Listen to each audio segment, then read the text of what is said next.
The rain hammered against the windows like bullets as Lena Carter pressed her hand against her still flat stomach, feeling the secret that would either save her or destroy her. In the marble hallway below, Dominic Verice's guards patrolled with military precision, unaware that the woman their boss claimed to possess was about to vanish into the storm. She had exactly 12 minutes before the security rotation changed, 12 minutes to escape the golden cage, 12 minutes before the most dangerous man in the criminal underworld discovered she was carrying his child and that she'd chosen freedom over his protection. If you're hooked, stay with me until the end of this 5-part story. Hit that like button and comment what city you're watching from so I can see how far Lena's journey reaches across the world. The estate was a fortress disguised as a mansion. Lena had learned its rhythms over the past 8 months. The precise intervals when guards changed positions, the blind spots in the camera system, the single service entrance that remained unwatched for exactly 14 minutes during the night shift rotation. She'd memorized every detail with the patience of someone who understood that knowledge was the only currency she possessed in a world where Dominic Verice owned everything else, including her. The thought sent a familiar chill through her body as she stood before the full-length mirror in what Dominic called her room. The reflection staring back seemed like a stranger, designer clothes that cost more than she'd earned in a year as a waitress, professionally styled hair, skin that glowed from spa treatments she'd never requested. She looked like she belonged in this world of marble and money. But the small duffel bag hidden in the back of her closet told a different story. Lena reached for it now, her hand steady despite the fear coursing through her veins. Inside were the essentials she'd gathered over weeks of careful planning. Cash she'd skimmed from shopping trips, a prepaid phone still in its packaging, identification documents she'd managed to keep despite Dominic's tendency to safeguard her personal items, and a small bundle of baby clothes she'd purchased during a rare unsupervised moment at a boutique 3 weeks ago. The baby clothes made it real. She was 10 weeks pregnant with Dominic Verice's child, and he had no idea. The pregnancy test had appeared positive on the same day she'd decided to leave. Lena had stared at those 2 pink lines in the bathroom of a cafe, her coffee growing cold on the table, understanding that everything had just become infinitely more complicated. She could have told him. Part of her had wanted to, the part that remembered how Dominic looked at her sometimes, like she was the only real thing in his manufactured world. But she'd seen what happened to things Dominic considered his. He protected them, controlled them, possessed them so completely that they ceased to exist as separate entities. His business partners became extensions of his empire. His properties became fortresses. His enemies became cautionary tales whispered in back rooms of restaurants he owned. And Lena had become a beautiful ghost haunting the halls of his estate, present but not really living. The baby changed everything. A child would give Dominic the ultimate reason to never let her go. She would be bound to him, not just by circumstance or fear, but by blood and biology. The cage would close permanently, lined with velvet and rationalized as protection. So she'd made her choice. Tonight, while storm clouds gathered over the Hudson Valley and Dominic attended a meeting in the city that would keep him occupied until at least 2 in the morning, Lena would disappear. She checked her watch, 11:47 p.m. The guard rotation would shift at midnight. She had 13 minutes. Moving quickly, Lena changed out of the silk nightgown Dominic had bought her and into practical clothes, dark jeans, a black sweater, running shoes. She pulled her hair into a tight ponytail and grabbed the duffel bag, taking one last look around the room that had been her prison and her refuge for the better part of a year. The king-sized bed where Dominic had taught her the difference between desire and safety. The window seat where she'd spent countless afternoons staring at the world beyond the gates, feeling like Rapunzel in a tower of her own making. The closet full of beautiful things that had never quite felt like they belonged to her. She was leaving all of it behind. The hallway was empty when she slipped out of her room. Lena had timed this perfectly.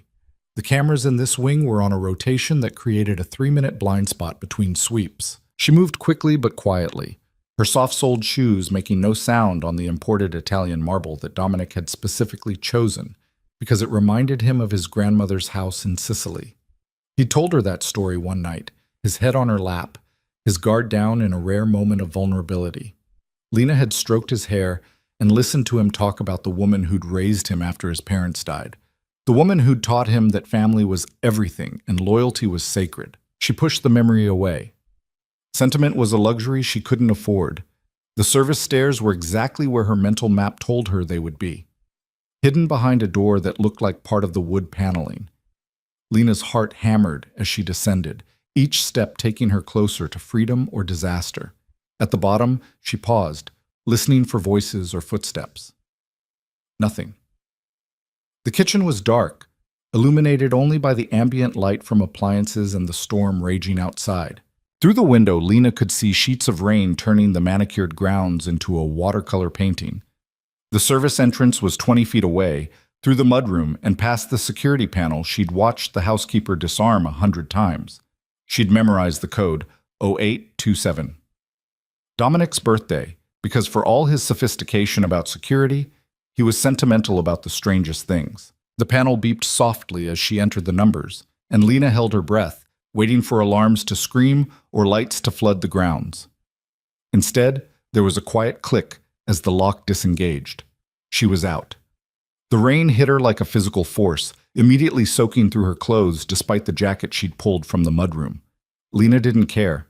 She ran across the grounds, keeping to the shadows, heading for the section of wall she'd identified weeks ago as her escape route. The old oak tree that grew near it had branches strong enough to support her weight, and the wall itself had decorative stonework that created natural handholds.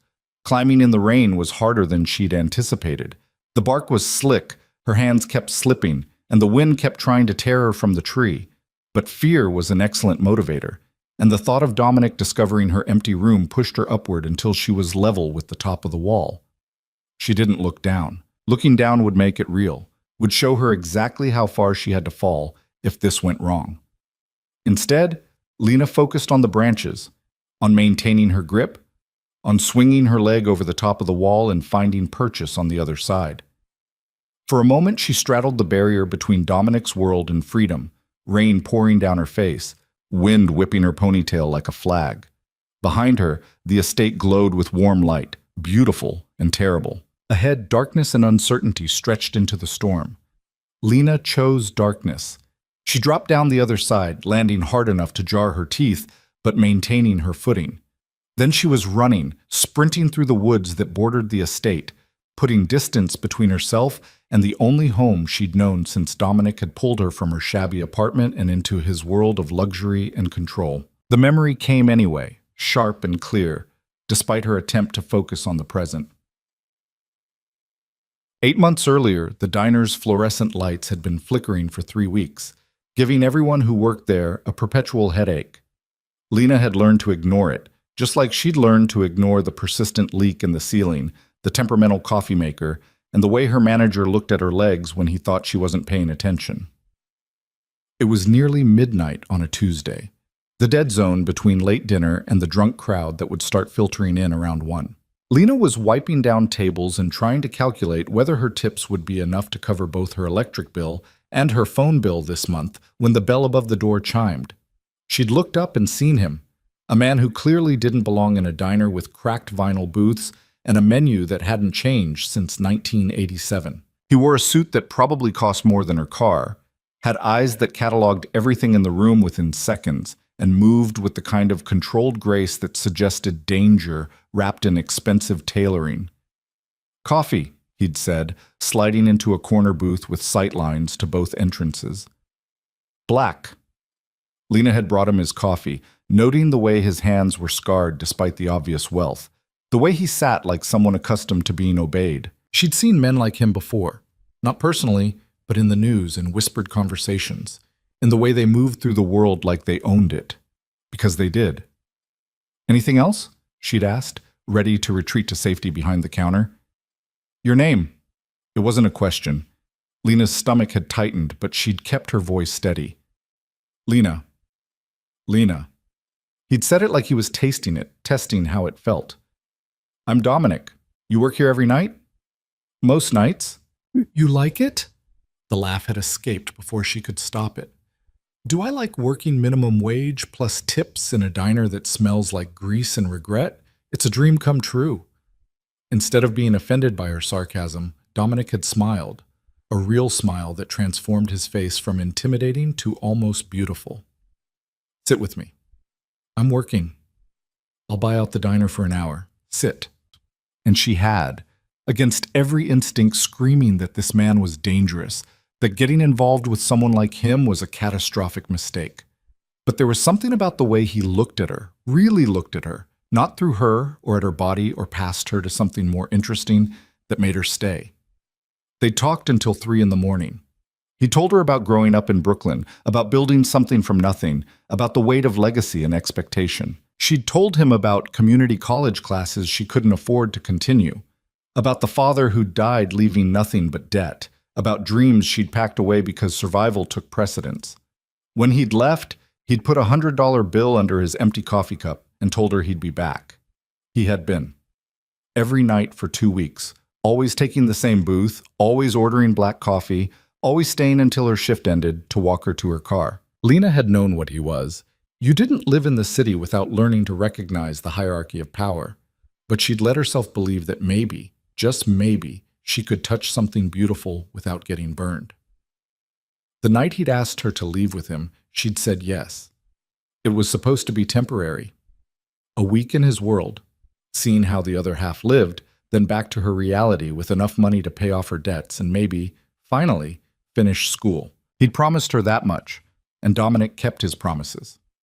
What she hadn't understood was that Dominic defined promises differently than most people. Yes, she could leave whenever she wanted, but why would she want to leave when he could give her everything? Safety, security, beauty, pleasure. All she had to do was stay in the rooms he provided, wear the clothes he bought, be available when he wanted her. The cage had closed so gradually that Lena hadn't noticed until the lock clicked shut. The memory faded as Lena stumbled over a root, barely catching herself before she fell. The woods were dark and treacherous, but she kept moving, driven by the certainty that stopping meant being caught. She'd planned her route carefully. 3 miles through the woods to the service road where she'd hidden a bicycle 2 weeks ago. Then 15 miles to the bus station in a town small enough that Dominic's people wouldn't think to look there immediately. A bus to Albany, another to Montreal, then across the border into Canada on foot, if necessary. Toronto was her destination, big enough to disappear in, far enough away to make tracking her difficult, and home to a community center she'd researched that helped women in crisis. She'd start there, build something new, give her baby a chance at a life that didn't involve armed guards and blood-stained money. The bicycle was where she'd left it, hidden under a tarp and covered with branches. Lena's hands shook as she uncovered it, reality crashing over her in waves. She was really doing this.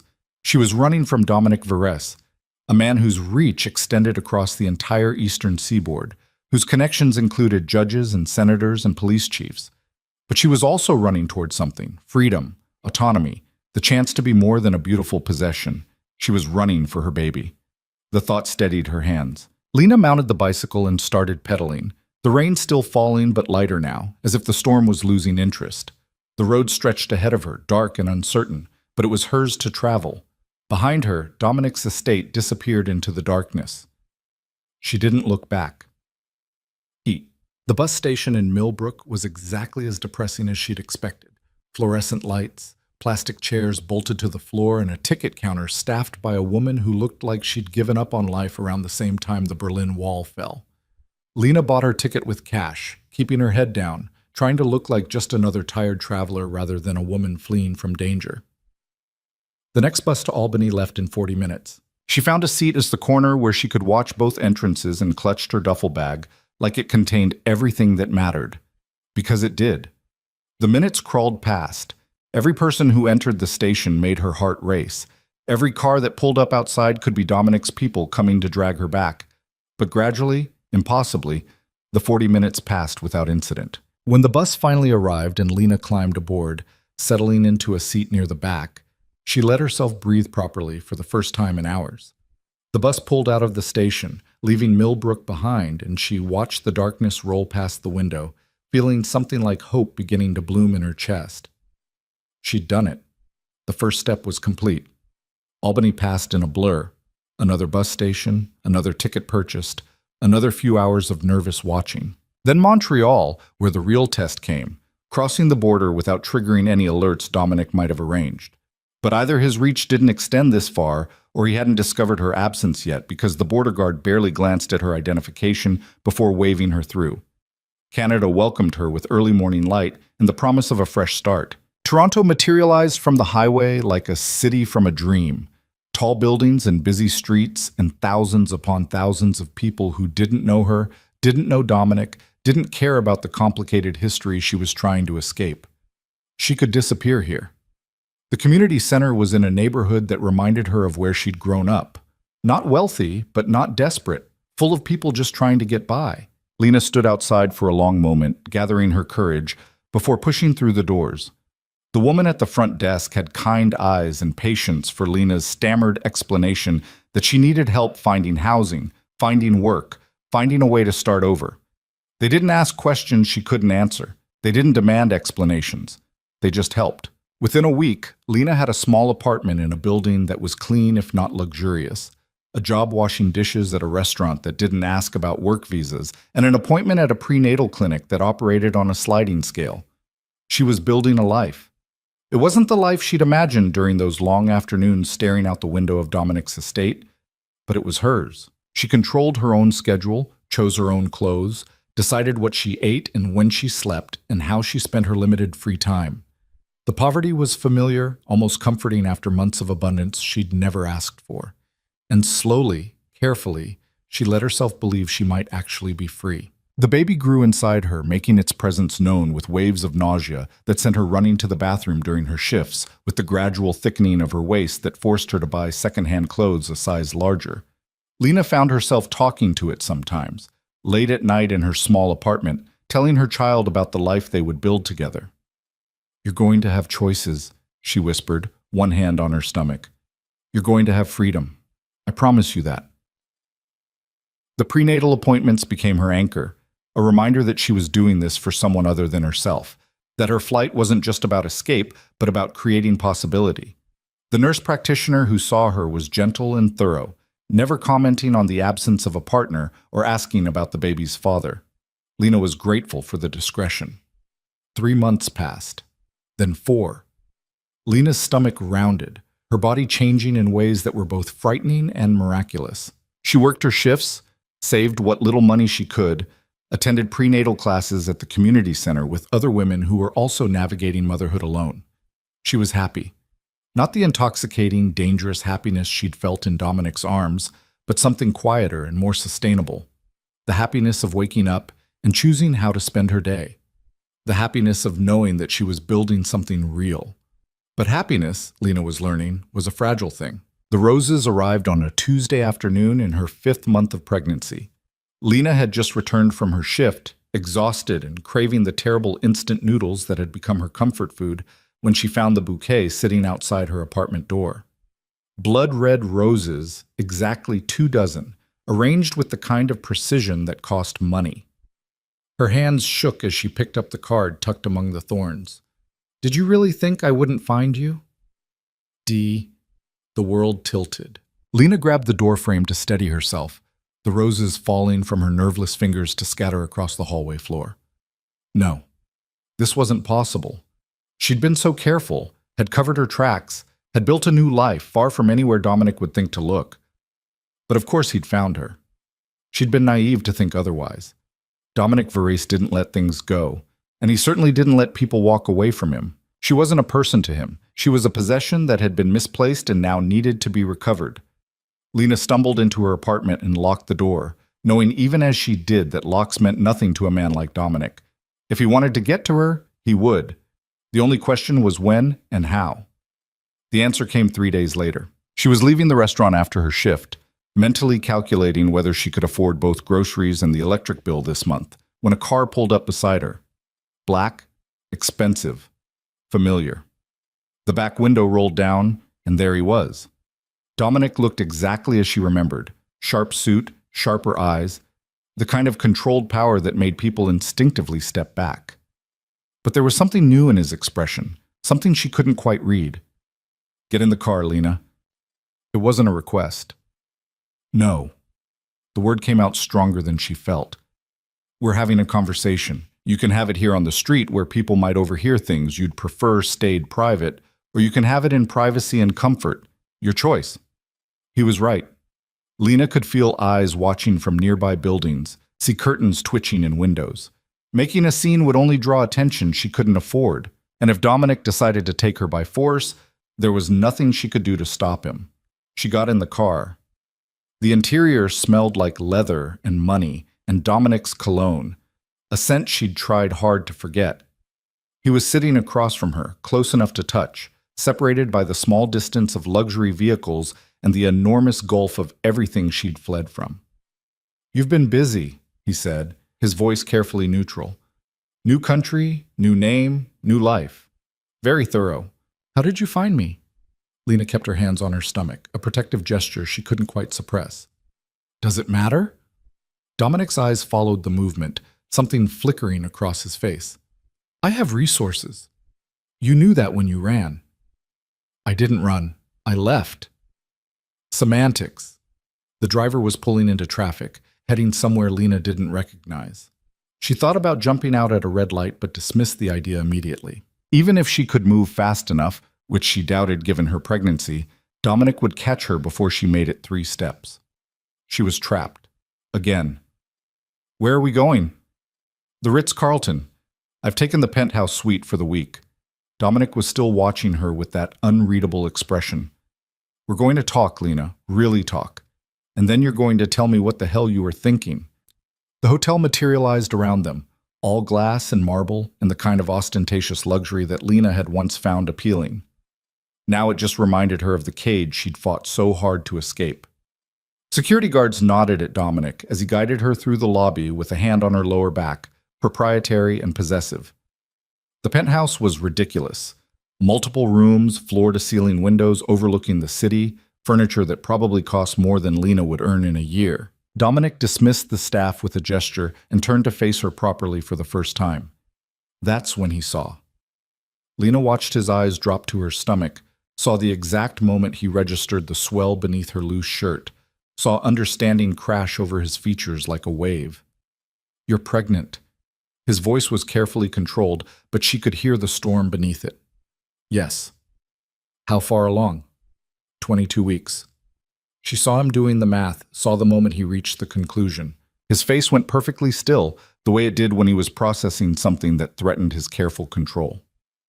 "It's mine." Not a question. Lena met his eyes steadily. "Yes." For a long moment, Dominic just stared at her. Then he moved, crossing the distance between them in 3 strides, his hands coming up to frame her face with unexpected gentleness. "You're carrying my child." And you ran. His voice was low, dangerous. "You're carrying my child, and you were going to keep it from me. I was protecting us both." "From me?" The laugh that escaped him was sharp and bitter. "I would have given you everything, Lena. I would have protected you both with my life." "I know. That's what I was afraid of." The truth hung between them, that Dominic's protection was also possession, that his care came with conditions she couldn't accept, that loving him meant losing herself. But now there was a baby involved, and everything had just become infinitely more complicated. Dominic's hands were still framing her face, his touch gentle, despite the storm she could see building behind his eyes. Lena forced herself to remain still, to not flinch away from the contact she'd once craved, and now feared for entirely different reasons. "How long were you planning to keep this from me?" His voice was soft, which somehow made it more dangerous. "A year? 5 years? Were you going to let my child grow up not knowing who their father was?" "I was going to let my child grow up free." Lena stepped back, breaking the contact. Free from bodyguards and bulletproof cars, and a world where people solve problems with violence. That world is reality, Lena. Whether you're in Toronto or Timbuktu, it exists. The only difference is whether you're protected from it or exposed to it. Dominic moved to the bar and poured himself a drink, his movements controlled but his tension visible in the set of his shoulders. "And you chose exposure for our child. I chose normalcy. I chose a life where my baby doesn't grow up thinking armed guards and criminal empires are normal. Our baby." The correction was sharp. "And you don't get to make that choice alone anymore. Not when you're carrying my child." The possessiveness in his tone made Lena's stomach clench. This was what she'd feared, that the pregnancy would give Dominic an unbreakable claim, a permanent reason to exert control. She crossed her arms protectively over her stomach, a barrier between her child and the man who saw it as his. "I'm not going back to that estate," she said firmly. "I'm not going back to being your captive. You were never my captive." Dominic turned to face her, genuine confusion in his expression. "I gave you everything. Protection, luxury, anything you wanted, except freedom, except the right to leave, except my own life. I was keeping you safe. You were keeping me controlled." Lena felt tears threatening, but refused to let them fall. "There's a difference, Dominic. You just can't see it." He set down his glass with enough force to make the crystal ring. "What I see is the woman I care about putting herself and my child at risk because she has some romanticized notion of independence. You were washing dishes in a restaurant, Lena, living in an apartment the size of my closet, eating instant noodles and riding the bus. Is that the life you want for our baby? It's an honest life. Clean money. Real choices. Naive choices." Dominic crossed to the window, looking out over the Toronto skyline. "Do you know how easy it was to find you? 3 days. It took me 3 days to track you down once I realized you were gone. If I can find you that easily, so can my enemies." The words sent ice through Lena's veins. She'd been so focused on escaping Dominic that she hadn't considered the other dangers his world contained: rivals, enemies, people who might see her and the baby as leverage against him. "Then maybe you should have let me stay lost," she said quietly. "Maybe the baby and I are safer if no one knows we exist." "You think I could do that?" Dominic turned back to her, and the raw emotion in his face made her breath catch. "You think I could just forget about you? Pretend you didn't exist? I spent 8 months trying to make you happy, trying to give you everything, and you vanished like smoke. Do you have any idea what that did to me? You survived. You always do. Surviving isn't living, Lena. You taught me that." The vulnerability in his admission caught her off guard. This wasn't the controlled, dangerous man who ruled his empire with calculated precision. This was something rawer, more human. It would be easier if she could hate him completely, if he was simply a villain to escape from. But Dominic had always been more complicated than that. "I never meant to hurt you," she said softly. "But I couldn't stay. Not and keep any part of myself intact. So instead you ran, across international borders while pregnant with my child, to a city where you knew no one and had no resources." Dominic's voice hardened again. "That wasn't brave, Lena. That was reckless. It was necessary. It was stupid." The anger flared hot and sudden in her chest. "Don't you dare stand there in your $1,000 suit and judge the choices I made to survive. You don't get to do that, Dominic. Not after you took every other choice away from me." "I never took anything from you." "You took everything." The words burst out of her, months of suppressed frustration finally finding voice. "You took my job, my apartment, my independence. You made me dependent on you for food, shelter, clothing, everything. And you did it so gradually that I didn't even notice until it was too late. That's not love, Dominic. That's control. It was protection. It was possession." Lena felt the tears finally spill over, hot against her cheeks. "And I won't let you do it to our child." The silence that followed was heavy and tense. Dominic stood frozen by the window, his expression cycling through emotions too quickly for her to track. Finally he spoke, his voice carefully measured. "Sit down, please." Lena hesitated, then moved to the couch. Her feet were aching from the long shift at the restaurant, and the pregnancy was making her tire more easily. She hated that her body was betraying her with weakness right when she needed to be strong. Dominic sat across from her, maintaining distance, his posture less aggressive than before. When he spoke again, his voice had lost some of its edge.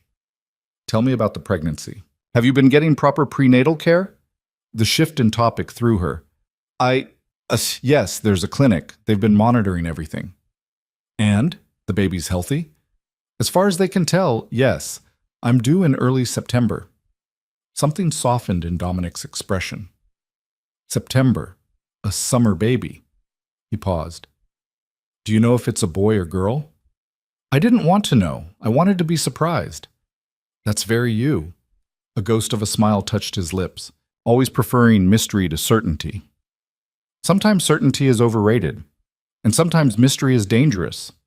The smile faded. Lena, I need you to understand something. The life I live, the world I operate in, it's not something I chose lightly, but it's also not something I can simply walk away from. I have responsibilities, obligations, people depending on me. I know that. Do you? Because you seem to think I can just turn it off, become someone different. But this is who I am.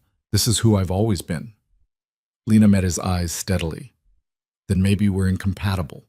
Maybe we should just acknowledge that and figure out how to co-parent from a distance. Co-parent from a distance? Dominic laughed, but there was no humor in it. You want me to be a weekend father? Send child support checks and birthday cards? I want you to respect that I need my own life. And I want my child to grow up knowing their father, to have the protection and opportunities that come with being mine. Being yours, Lena repeated. That's the problem, Dominic. You see everything in terms of ownership. I see everything in terms of protection. There's a difference. Is there? The question hung between them, unanswered because they both knew the truth, that in Dominic's world, protection and possession were often indistinguishable. A knock at the door interrupted the tension.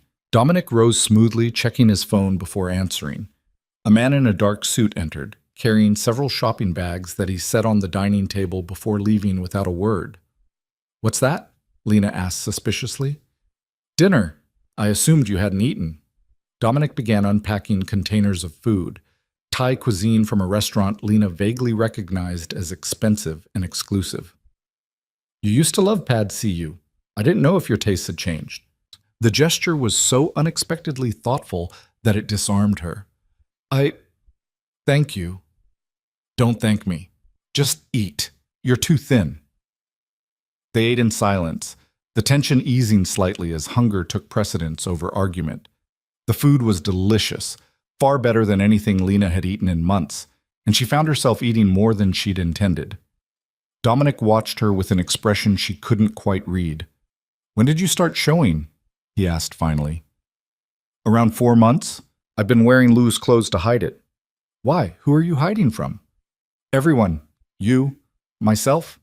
The future I don't know how to plan for. Lena set down her fork. I've been terrified since I saw those 2 lines on the pregnancy test, Dominic. Terrified of what it meant, what you would do if you found out, what kind of mother I could possibly be when I can barely take care of myself. You would be a wonderful mother. The certainty in his voice surprised her.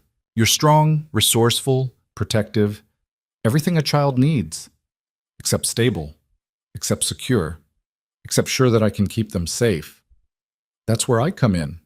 Dominic leaned forward, his intensity focused entirely on her. I can give you security, Lena, real security, not just money, but protection, resources, everything you and the baby need. In exchange for what? My freedom? In exchange for letting me be a father to my child. In exchange for building something together instead of running away. Building what exactly? A bigger cage? Dominic's jaw tightened. Why do you insist on framing everything I offer as imprisonment? I'm trying to give you a good life. Your definition of a good life, not mine. Then tell me yours. What do you want, Lena? Specifically. The question forced her to articulate thoughts she'd only half formed. I want to make my own decisions, choose my own clothes, my own friends, my own schedule.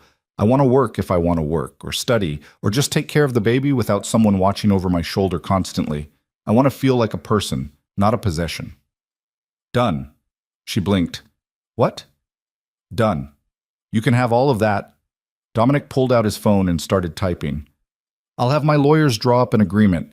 You get your independence, your choices, your freedom to move and work and live as you choose. In exchange, you agree to certain security measures for your protection and the baby's, and you allow me to be involved in the child's life.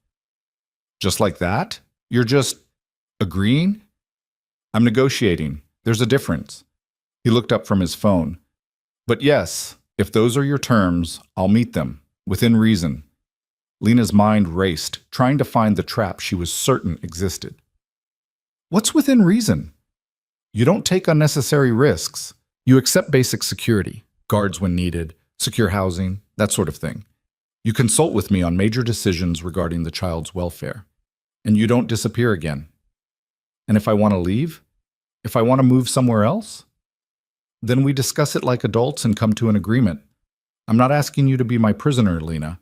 I'm asking you to be my partner in raising our child. It was more than she'd expected, less than she'd feared. But Lena had learned to be wary of Dominic's gifts. They always came with strings, even when the strings weren't immediately visible. I want it in writing, she said carefully. Everything. My rights, your obligations, boundaries we both agree to respect. Fine. I'll have the papers drawn up within 48 hours. And I want my own lawyer to review them before I sign anything. A smile tugged at Dominic's mouth. Smart. I'll provide a list of reputable attorneys who aren't in my pocket. You can choose whichever one you trust. Why are you being so reasonable about this? The smile faded. Because I learned something during the months you were gone. I learned that controlling someone isn't the same as keeping them. And I'd rather have you as a willing partner than an unwilling captive. He paused. Even if it means giving up some control. Lena wanted to believe him. Part of her desperately wanted to believe that Dominic could change, that they could find a way to coexist that didn't require her to surrender her identity. But another part, the part that had lived in his estate for 8 months, knew that people didn't change their fundamental nature. I need time to think, she said finally. This is all happening too fast. You've had 5 months to think, but fine. Take a few days. Stay here in the suite. It's safer than your apartment anyway. I can't just abandon my job. I'll have someone call in for you. Medical leave. They can't argue with a pregnant woman needing rest. Dominic, Lena. He stood, moving closer, but stopping just outside her personal space. I'm not trying to control you. I'm trying to take care of you. There's a difference, and I need you to learn to see it. And I need you to learn that taking care of someone doesn't mean making all their decisions for them. Fair enough. He stepped back. The suite has 3 bedrooms. Take whichever one you want. There's a fully stocked kitchen, room service if you prefer, and the building has excellent security. I'll be staying here as well, but I won't crowd you. We can talk more tomorrow, after you've rested. It was a dismissal, gentle but firm. Lena stood, suddenly exhausted from the emotional roller coaster of the past few hours. The pregnancy made her tired more easily, and the confrontation with Dominic had drained what little energy she had left. The master bedroom has the better view, Dominic added. But the guest room on the east side gets better morning light. Morning light sounds good. She found the room easily, tastefully decorated in neutral tones with a king-sized bed that looked incredibly inviting. Someone had already placed her duffel bag on a chair, and the sight of it made her stomach clench. How long had Dominic's people been watching her? Had they gone through her apartment? Too tired to worry about it now, Lena changed into the oversized t-shirt she slept in and crawled under the covers. The sheets were Egyptian cotton, ridiculously soft, and the mattress was the perfect combination of firm and comfortable. Despite her intention to stay awake and process everything, she was asleep within minutes. She woke to sunlight streaming through the windows and the smell of coffee. For a disorienting moment, Lena forgot where she was, her hand automatically going to her stomach in the protective gesture that had become habit. The baby kicked in response, a flutter that still amazed her every time. Good morning. Dominic's voice came from the doorway, where he stood holding a tray. He was dressed more casually than she'd ever seen him, dark jeans and a black sweater that somehow made him look younger, less intimidating. I made breakfast, he continued. Or rather, I had breakfast made. There's prenatal vitamins on the tray, too. The doctor said you should be taking them. What doctor? The one I consulted about proper pregnancy nutrition. Don't worry, I didn't mention you specifically. Just asked general questions about what pregnant women need. Lena sat up, accepting the tray with a mixture of wariness and appreciation.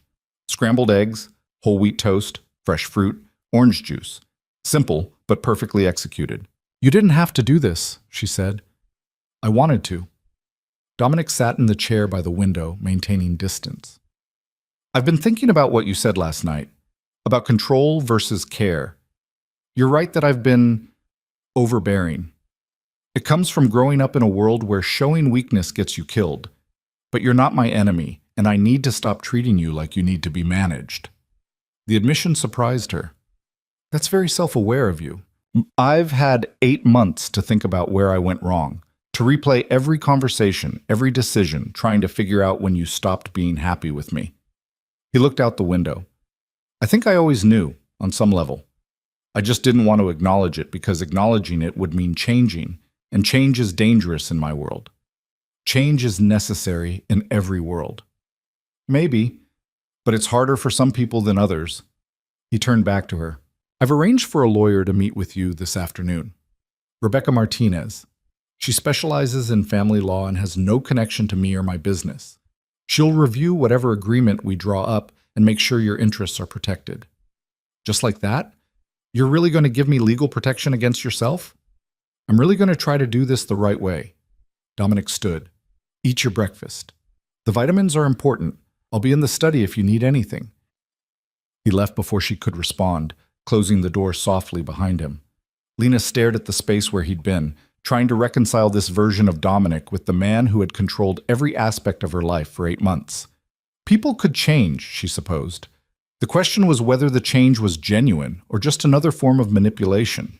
The eggs were perfect, the fruit was fresh, and the orange juice was freshly squeezed. Lena ate slowly, thinking about the future that was rushing toward her whether she was ready or not. In 4 months, she would have a baby. Dominic's baby. A child who would tie them together permanently, regardless of what agreements they signed or boundaries they established. The thought was terrifying and oddly comforting at the same time. After breakfast, Lena explored the penthouse suite more thoroughly. It was absurdly large, with 3 bedrooms, a full kitchen, a living area that could host a party, and windows that offered panoramic views of Toronto. Dominic's bedroom door was closed, but the study he'd mentioned was open, and she could see him inside, working on a laptop with the focused intensity she remembered. She wondered what he was working on. Business deals or criminal enterprises? With Dominic, the line between the two was often blurred. He'd explained it to her once during one of their late-night conversations, how legitimate business and organized crime were just different points on the same spectrum, how the only real difference was who wrote the laws and who broke them. Lena had found the philosophy troubling then and found it troubling now. The doorbell rang at precisely 2 o'clock. Dominic answered it, ushering in a woman in her mid-40s with sharp eyes and a no-nonsense demeanor. She introduced herself as Rebecca Martinez and immediately put Lena at ease with her straightforward approach. Mr. Verrez has explained the general situation, Rebecca said once they were seated in the living area. Dominic had made himself scarce, giving them privacy. But I want to hear your version. What exactly are you hoping to achieve with this agreement? Lena took a breath and laid it all out. The months of gradually increasing control, the escape, the pregnancy. Her fears about what Dominic would do if he had unlimited access to her and the baby. Rebecca listened without interrupting, taking notes on a legal pad. And what are your non-negotiables? Rebecca asked when Lena finished. What are the things you absolutely must have in any agreement? The right to work, if I choose to. The right to live where I want to live, within reasonable parameters. The right to make decisions about my own life and the baby's day-to-day care without needing his approval for everything. And what are you willing to give in exchange? I'll accept reasonable security measures. I'll keep him informed about major decisions. I'll make sure he has access to the baby and can be involved in their life. Lena paused. I'm not trying to cut him out. I'm just trying to make sure I'm not cut out of my own life. Rebecca nodded. That's a good framework. Let me talk to Mr. Verrez and see what he's willing to put in writing. I'll review anything he proposes and make sure it protects your interests. In the meantime, don't sign anything without my approval. Understood? Understood. The next few days fell into a strange routine. Lena stayed in the penthouse suite, recovering from months of stress and inadequate nutrition. Dominic was attentive but not smothering, checking on her regularly but giving her space. They ate meals together, talking carefully around the enormous issues that separated them, finding neutral ground in discussions about the baby. Have you thought about names? Dominic asked over dinner on the 3rd night. Some, nothing definite. I'd like to include my grandmother's name somehow, if it's a girl. Her name was Isabella. Isabella is beautiful. Lena found herself softening despite her best efforts. What was she like? Strong, principled. She ran a household with an iron fist, but also had the biggest heart of anyone I've ever known. Dominic's expression turned nostalgic. She would have liked you, would have appreciated your stubbornness. I prefer to think of it as determination. Stubborn determination, then. He smiled. She had that too. Used to tell me that a man who couldn't respect a strong woman wasn't worth respecting himself. She sounds wise. She was. I wish you could have met her. The moment of connection surprised Lena. It was easy to forget sometimes that Dominic was a person with a history and family and memories that shaped him. Easy to reduce him to just the dangerous crime boss who had controlled her life. But people were always more complicated than the roles they played. Rebecca presented the draft agreement on the 5th day. It was a thick document, full of legal language that made Lena's head hurt, but Rebecca walked her through it clause by clause. The agreement gave Lena significant autonomy, the right to work, to choose where to live within a defined safe zone that included major cities in the US and Canada, to make day-to-day decisions about the child's care without consultation. In exchange, she agreed to accept security personnel when Dominic deemed it necessary, to keep him informed about major life changes and to not interfere with his relationship with the child. There's a financial component too, Rebecca explained. He's offering a substantial monthly allowance separate from child support. You're not obligated to take it, but I'd advise you to. Having financial independence is important. I don't want his money. It's not about wanting. It's about protecting yourself and your child. Take the money, put it in an account, use it for the baby's future if nothing else. But don't refuse it out of pride. Lena reluctantly agreed to that provision. Rebecca had also negotiated several other protections.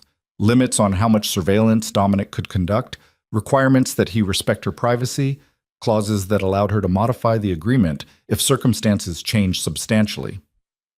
It's not perfect, Rebecca said honestly. No agreement can completely protect you from someone with his resources if he decides to violate it. But it's better than nothing, and it's legally enforceable. I'd recommend signing it. Dominic was waiting when Lena emerged from the meeting. His expression was carefully neutral, giving nothing away. Well? He asked. It's fair. More fair than I expected. I told you I was willing to negotiate. You did. I just didn't believe you would actually follow through. Something flickered in his eyes. Hurt, maybe, or disappointment. I know I've given you reasons not to trust me. But I'm trying, Lena. I'm really trying to be better than I was. I know. That's why I'm going to sign it. The relief on his face was almost comical. Thank you. I promise you won't regret this. Don't make promises you can't keep. I'm learning not to. They signed the agreement the next morning, with Rebecca witnessing and both parties receiving copies. Lena felt the weight of it, this legal contract that bound her to Dominic in new, complicated ways. But it also felt like protection, like having something concrete to point to when boundaries were tested. So what happens now? She asked after Rebecca left. Now we figure out how to coexist, Dominic said. You need better housing than that apartment you were in. Something safe, comfortable, suitable for a baby. I can find my own place. I know you can. I'm offering to help, not to control. There's a difference. Lena studied him, looking for signs of manipulation or hidden agendas. But all she saw was a man trying, genuinely trying, to navigate unfamiliar territory. Okay, she said finally, you can help, but I make the final decision. Agreed. Over the following weeks, they found a rhythm that almost felt sustainable. Dominic helped her find an apartment in a safe neighborhood with good schools nearby. 2 bedrooms, natural light, close to parks and grocery stores. He offered to pay for it, but Lena insisted on using part of the financial allowance Rebecca had negotiated, wanting to maintain the fiction of independence even as she accepted his help. The apartment was hers in a way the estate had never been. She chose the furniture, picked out paint colors, decided how to arrange each room. Dominic offered opinions when asked, but never insisted, respecting the boundaries they'd established. He also arranged for security, a discreet detail that watched from a distance but didn't intrude on her daily life. Lena hated the necessity of it, but couldn't argue with the logic. She was carrying the child of a powerful man with powerful enemies. Protection was prudent, not paranoid. The baby continued to grow, making its presence known, with increasingly insistent kicks and movements. Lena found herself talking to it more often, telling it stories about the life they would build together, the world they would navigate. And sometimes, late at night when sleep eluded her, she wondered if maybe, just maybe, they could make this work. Not a traditional relationship, certainly not the fairy tale she'd once dreamed of, but something functional. Something that gave their child two parents who respected each other, even if they couldn't quite trust each other completely. It was a fragile hope, built on shaky foundations and untested promises. But it was hope, nonetheless. That hope shattered on a Tuesday afternoon in late July. Lena was 7 months pregnant, her belly round and prominent, moving through her new apartment with the careful waddle that had replaced her usual grace.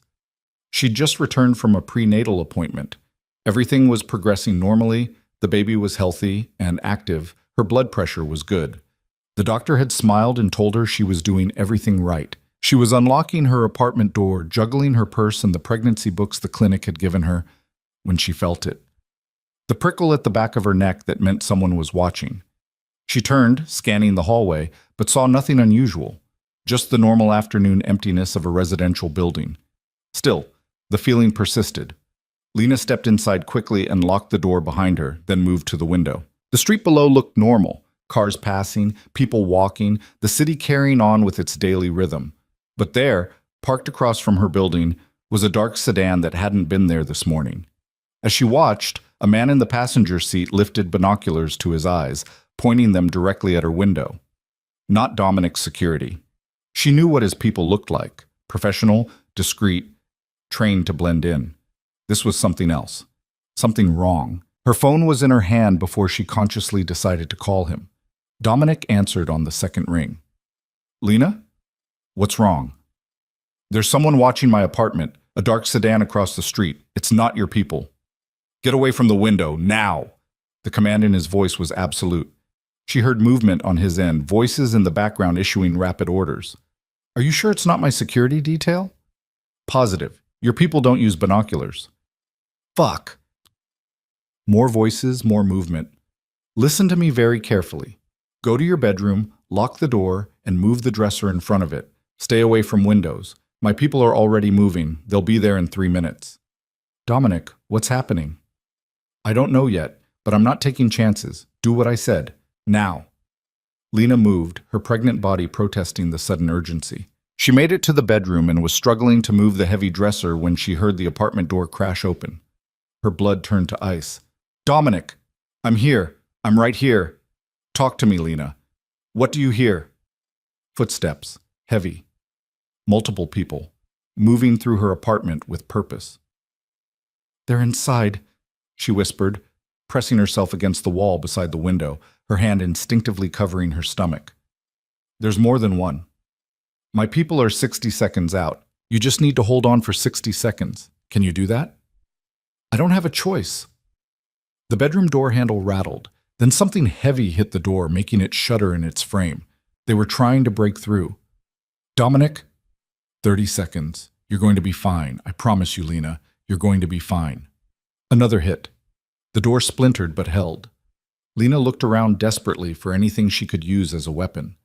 The lamp on the nightstand was ceramic and heavy. She grabbed it, yanking the cord from the wall, and positioned herself behind the door. The third hit broke the lock. The door swung open, pushing the dresser aside, and a man stepped through. He was big, heavily muscled, with the kind of face that had seen violence and inflicted more.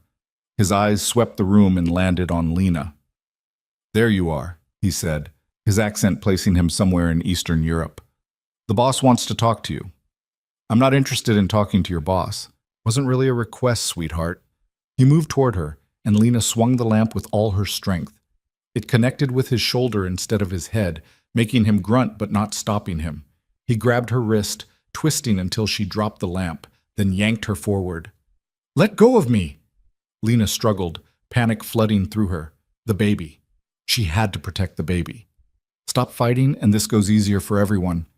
Then the window exploded inward in a shower of glass. 2 figures came through, Dominic's security team, moving with lethal efficiency.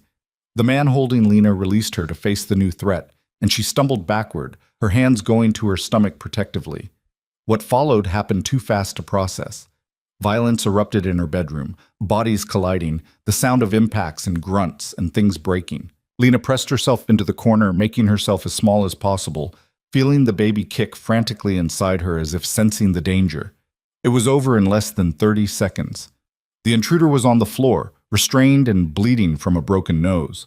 One of Dominic's men, she recognized him as Marcus, the lead on her security detail, approached her carefully, hands visible and non-threatening. "Miss Carter, are you hurt?" No, I'm okay. The baby... We need to get you out of here. Can you walk?" Lena nodded, though her legs felt like water. Marcus guided her out of the bedroom, stepping carefully over debris and the restrained intruder. The living room held 2 more men in various states of restraint, Dominic's security team efficiently securing them. "Vehicles ready," one of them said. "Clear path to the garage." They hustled her out of the apartment and down the back stairs to the underground parking garage. A black SUV was waiting, engine running, rear door open. Marcus helped her inside and the vehicle was moving before she even had her seatbelt fastened. "Where are we going?" she asked. "Safe house. Mr. Varese is meeting us there." The safe house turned out to be a luxury condo in a high-rise building with the kind of security that required retinal scans and biometric locks. Dominic was already there when they arrived, pacing the living room with his phone pressed to his ear, speaking in rapid Italian. He ended the call the moment he saw Lena. "Are you hurt?" He crossed to her in 3 strides, his hands gentle as they framed her face, tilted her head to check for injuries. "Did they touch you? Did they hurt the baby?" "I'm okay. We're okay." "Dominic, what the hell was that?" "That was Viktor Kozlov sending me a message." His jaw was tight enough to shatter. "The bastard found out about you, about the baby. He's trying to use you as leverage." "Who is Viktor Kozlov?" "A problem I've been dealing with. A Russian syndicate trying to move into my territory. I thought I had it contained, but clearly I was wrong." Dominic's hands were still on her face, his eyes searching hers with an intensity that was almost frightening. "I'm so sorry, Lena. I'm so fucking sorry. This is exactly what I was trying to protect you from." The adrenaline was starting to wear off, leaving Lena shaky and cold. She sat down heavily on the couch, wrapping her arms around her stomach. The baby was still moving, little flutters that reassured her everything was okay. "What happens now?" she asked quietly. "Now I end this. Permanently." The cold fury in Dominic's voice sent chills down her spine. Kozlov crossed a line. "You don't go after family, ever. That's a rule everyone understands, and he broke it." "By going after me?" "You're carrying my child. That makes you family." He sat beside her, close but not touching. "I need to ask you something, and I need you to be honest. Do you trust me to keep you safe?" Lena thought about the question carefully. "I trust that you'll try. I trust that you have resources and people who can protect us. But Dominic, today proved that even with all your power, we're still vulnerable. That won't happen again." "You can't promise that, not really. Not in the world you live in." "Then I'll change the world." The statement was so absurd, so impossibly arrogant, that Lena almost laughed. But Dominic's expression was deadly serious. "I mean it, Lena. If the life I've built puts you and our baby in danger, then I'll tear it down and build something different. You can't just walk away from organized crime like it's a bad job. Watch me." Before she could respond, Marcus appeared in the doorway. "Sir, we have the interrogation results. You're going to want to hear this." Dominic stood, his expression shifting from concerned partner to dangerous crime boss in an instant. "Stay here. Lock the door behind me. I'll be back soon." He was gone before Lena could argue. She heard the lock click, sealing her into the safe house that was quickly becoming another cage. She moved to the window, looking out over Toronto's skyline, and wondered how many times she would have to flee before finding actual safety. The baby kicked, a strong jab just below her ribs. Lena placed her hand over the movement, feeling the life growing inside her. In 2 months, this child would be born into a world of violence and danger, caught between a mother who wanted freedom and a father who ruled through force. What kind of life was that for a baby? The thought was still circling through her mind when Dominic returned an hour later. His expression was grim, his knuckles bruised in a way that suggested he'd been personally involved in the interrogation. "Kozlov knows everything," he said without preamble. "About you, about the pregnancy, about this address. He has people in my organization feeding him information." "How is that possible? I thought you vetted everyone." "So did I. Apparently money talks louder than loyalty for some people." Dominic moved to the bar and poured himself a drink, downing it in one swallow. I'm handling it. The leaks will be plugged. But in the meantime, you can't stay here. Anywhere he knows about is compromised. So where do I go? Back to running? Back to hiding? No, you come with me. Back to the estate in New York. The suggestion made Lena's stomach clench. I can't go back there, Dominic. That place was a prison. That place is a fortress. It has security that would take an army to breach. You'd be safe there. You and the baby would be protected while I clean up this mess. For how long? A week? A month? The rest of my life? As long as it takes. He turned to face her. I know you hate the idea. I know it feels like going backward. But right now, your safety and the baby's safety are the only things that matter. Pride and independence don't mean shit if you're dead. The brutal honesty of the statement hit her like cold water. He was right, and she hated that he was right. Today had proven that her carefully constructed new life was built on sand, that a single determined enemy could bring it all crashing down. I want to negotiate terms, she said finally. If I'm going to the estate, I need guarantees, real ones. Name them. I want my own wing, separate from yours. Space that's mine where you don't come without invitation. I want internet access that you don't monitor. I want the ability to communicate with the outside world freely. And I want a timeline, a specific date when you'll have this situation resolved and I can leave again. Dominic considered this, his expression unreadable. You can have your own wing. You can have unmonitored internet access to reasonable sites. No posting about your location or situation. You can communicate with approved contacts, but I can't give you a timeline because I don't know how long it'll take to neutralize Kozlov completely. Then give me a maximum, 3 months. If you can't resolve this in 3 months, we revisit the arrangement. 6 months. 3 isn't enough time to dismantle an organization and ensure they don't regroup. 4 months. That takes us through the birth and the first month postpartum. After that, I need to know there's an exit. 4 months, Dominic agreed. And at the end of it, if the threat is neutralized, you can choose where you want to live. I won't fight you on it. It wasn't perfect, but it was better than nothing. Lena nodded her acceptance, and something in Dominic's expression softened. Thank you, he said quietly, for trusting me this much. I'm not trusting you. I'm accepting reality. There's a difference. I'll take what I can get. They left for New York that night, traveling in a convoy of 3 vehicles with enough security to invade a small country. The estate looked exactly as Lena remembered, imposing, beautiful, and utterly isolating. But this time, when she walked through the doors, it was with the knowledge that she had rights, boundaries, a contract that protected her autonomy even within Dominic's domain. The East Wing had been prepared for her, a suite of rooms including a bedroom, sitting room, and bathroom that had been redecorated since she'd left. The heavy masculine furniture was gone, replaced with softer pieces in colors she'd mentioned liking during their negotiations. Someone had even set up a nursery in the adjoining room, complete with a crib, changing table, and rocking chair. I had it done last month, Dominic said from the doorway. I was hoping you'd agree to come back eventually. Wanted it to be ready. Lena ran her hand over the crib railing, smooth wood that probably cost more than most people's cars. It's beautiful. Too much, but beautiful. Nothing's too much for my child. Our child, she corrected. And children need love and attention more than expensive furniture. They can have both. Over the following weeks, Lena settled into a routine that was strange but not entirely unpleasant. She had freedom within the estate, could walk the grounds, use the library, swim in the pool. Dominic kept his distance, respecting the boundaries they'd established, appearing only at meals or when she specifically requested his presence. But he was always there, a presence she felt even when she couldn't see him. Sometimes she'd catch glimpses of him through windows, working in his office, or training in the private gym. Sometimes she'd hear his voice as he conducted business, switching between English and Italian with fluid ease. And sometimes, late at night, she'd find herself thinking about the man he'd been during those early days in the diner, charming, vulnerable, human.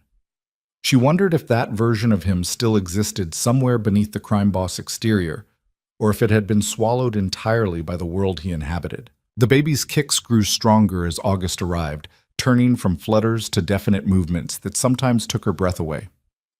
Lena found herself talking to the baby more, sharing her hopes and fears, trying to prepare for a future that felt increasingly uncertain. Your father is complicated, she said one afternoon, her hand on her belly as she sat in the nursery. He's dangerous and controlling, and sometimes I think he doesn't know how to love anything without owning it.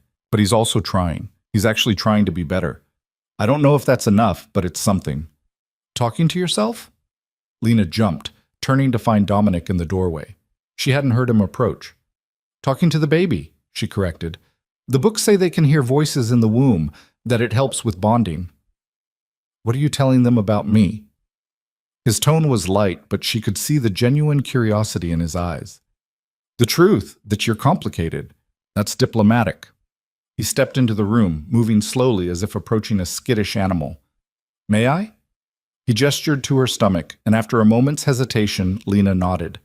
Dominic knelt beside her chair, placing his hand gently on her belly. Almost immediately, the baby kicked, a strong movement that made his eyes widen. Was that was your child saying hello? Hello, Dominic said softly, speaking directly to her stomach. I'm your father. I know your mother's probably told you I'm difficult and overbearing, and she's right. But I want you to know that I'm going to do everything in my power to give you the best life possible. You're going to be safe, protected, loved. I promise you that. The intimacy of the moment made Lena's throat tight. This was the Dominic she remembered from those early days. Genuine, unguarded, showing emotions he usually kept locked away. The baby kicked again as if responding to his voice, and Dominic's smile was pure wonder. They're strong, he said, just like their mother. Let's hope they're smarter than both of us. That's a low bar to clear.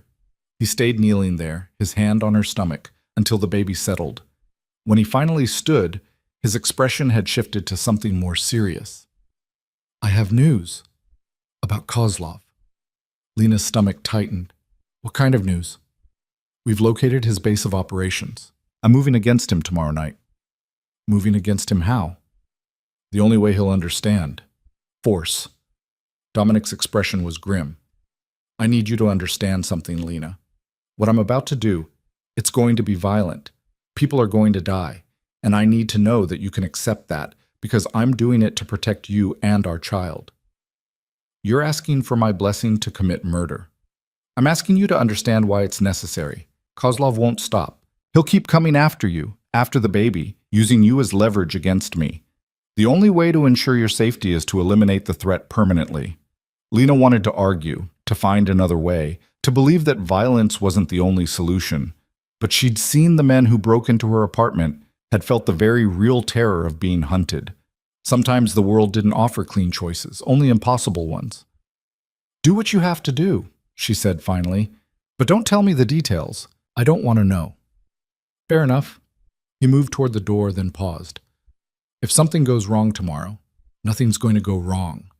But if it does, there are instructions in my office, documents that ensure you and the baby are taken care of. The estate becomes yours, all of it. And there are legitimate business holdings that will provide income without any connection to the criminal side of things. Dominic, I'm being practical. This is dangerous, and I'd be stupid not to plan for all contingencies. He met her eyes. But I'm coming back, Lena. I promise you that. I'm coming back to meet our child. He left before she could respond, and Lena was alone with her fears and the baby growing inside her. She wanted to call him back, to tell him not to go, to find another way. But she knew there wasn't another way.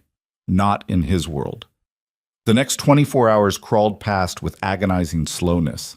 Dominic was gone by the time Lena woke, the estate feeling empty despite the dozens of staff and security personnel. She tried to distract herself with books and movies and walks through the garden, but nothing could quiet the anxiety churning in her stomach. Night fell. Then midnight passed. Then 2 a.m. arrived with no word.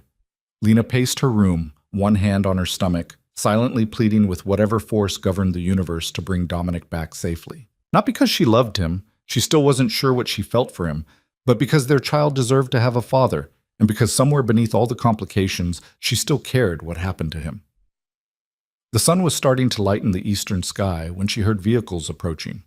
Lena ran to the window and saw the convoy pulling through the gates. Her heart hammered as she watched the cars park, watched men emerge, watched for Dominic among them. There, he was climbing out of the lead vehicle, moving stiffly but under his own power. Alive. Lena didn't remember deciding to move. She just found herself running through the halls in her nightgown and bare feet, taking the stairs too fast for someone 7 months pregnant, emerging into the main foyer just as Dominic entered through the front door. He looked like hell. His suit was torn and bloody, his face bruised, exhaustion written in every line of his body.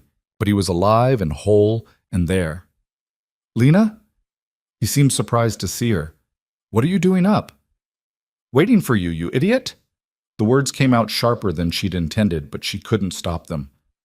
"Do you have any idea how worried I was? I told you I'd come back, and I told you not to make promises you can't keep." She was crying now, tears running hot down her face, and she wasn't even sure why. "You're bleeding." "It's not my blood, most of it, anyway." Dominic swayed slightly, and Lena realized he was more hurt than he was admitting. "Marcus," she called to the security chief. "Get a doctor. Now." "I'm fine." "You're not fine. You're exhausted and injured and probably in shock." Lena took his arm, guiding him toward the sitting room. "Sit down before you fall down." To her surprise, he obeyed. Dominic sank onto the couch, and Lena sat beside him, her anger and fear and relief all tangling together into something she couldn't name. "Is it done?" she asked quietly. "Is Kozlov?" "Dead, along with most of his organization. The rest are scattered and won't be regrouping anytime soon." Dominic's voice was flat, emotionless. "You're safe now. You and the baby are safe." "At what cost?" "A cost I was willing to pay." The doctor arrived then, bustling in with a medical bag and efficiently ordering everyone out except Lena. She watched as he examined Dominic, cataloging injuries: bruised ribs, a deep cut on his shoulder that needed stitches, various contusions, and abrasions. Nothing life-threatening, but enough to make her stomach churn thinking about what he'd walked into. "You need rest," the doctor said finally. "Real rest. No work, no stress, just recovery." "Fine. Whatever you say." After the doctor left, they sat in silence, the early morning light filtering through the windows. Lena should go back to her room, give Dominic space to recover, but she found herself unable to move. "Thank you," she said finally. "For what?" "For coming back. For keeping your promise." She placed his hand on her stomach, where the baby was starting to wake and move. "For making it possible for our child to have a father." Dominic's expression crumbled.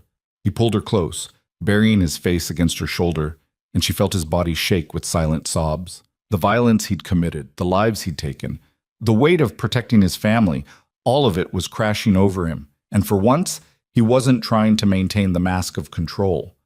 Lena held him, this complicated, dangerous, broken man who was the father of her child, and wondered if maybe, just maybe, they could find a way through this together. The days that followed felt suspended in time, caught between the violence that had just ended and the new life that was about to begin. Dominic recovered slowly, his body healing while something deeper shifted inside him. Lena watched the transformation with cautious curiosity, noting how he spent less time in his office conducting business and more time in the library reading books about fatherhood and child development. "Listen to this," he said one afternoon, looking up from a parenting guide. "It says babies can recognize their father's voice if he talks to them regularly before birth. We should be doing that more." Lena smiled despite herself. "We've been doing that. You talk to the baby every night." "I mean more structured. Stories, maybe. My grandmother used to read to me from this collection of Italian folk tales. I wonder if I still have it somewhere." "You're nesting." "I'm preparing. There's a difference." "Not much of one." She shifted on the couch, trying to find a comfortable position. At 8 months pregnant, comfort was increasingly elusive. "The baby's going to be here in 4 weeks. Are you ready for that?" The question made Dominic set down his book. "Honestly, I'm terrified. I've faced down armed men, negotiated with psychopaths, built an empire from nothing. But the idea of being responsible for a tiny human who's going to depend on me completely? That's the most frightening thing I've ever confronted." "At least you're honest about it." "Are you ready?" Lena considered the question carefully. "I don't think anyone's ever truly ready to become a parent, but I'm as prepared as I can be. I've read the books, taken the classes, set up the nursery. The rest is just showing up and doing the work." "You're going to be an amazing mother." "You keep saying that." Because it's true. You're strong, resourceful, protective. Everything a child needs. He moved to sit beside her, close enough that she could feel his warmth. I know I haven't given you many reasons to believe in me, but I want you to know something. I'm committed to this, to being a real father, not just a name on a birth certificate. Whatever it takes. Even if it means changing your life completely? Especially if it means that. Dominic reached for her hand, his touch tentative. I've been thinking about what you said, about the world I live in being too dangerous for a family. You were right. I usually am. So I'm making changes, real ones. He pulled out his phone and showed her a document. I've been working with attorneys to legitimize my business holdings. The criminal enterprises are being phased out or transferred to people who can handle them. Within 6 months, everything I control will be legal. Lena stared at the screen, trying to process what she was reading. Dominic, this is your entire empire. You're just walking away from it. I'm transforming it. There's a difference. He scrolled through pages of legal documents, corporate filings, business registrations. The real estate holdings were always legitimate. Same with the import businesses, once you remove the smuggling component. The restaurants, the construction companies, the waste management contracts, all of it can operate legally. It just won't be as profitable. And the people who work for you, the ones whose livelihoods depend on the criminal side, they're being offered positions in the legitimate operations if they want them. The ones who don't want to go straight are being given generous severance packages and connections to other organizations. No one's being abandoned. The scope of what he was describing was staggering. Dominic wasn't just making minor adjustments. He was completely restructuring his entire life, dismantling the empire he'd spent years building, all for the sake of their child. Why? She asked quietly. Why are you really doing this? Because I want my child to be proud of their father. Because I want to be able to answer honestly when they ask what I do for a living. Because I want to give them a life where they don't have to choose between family loyalty and moral integrity. He met her eyes.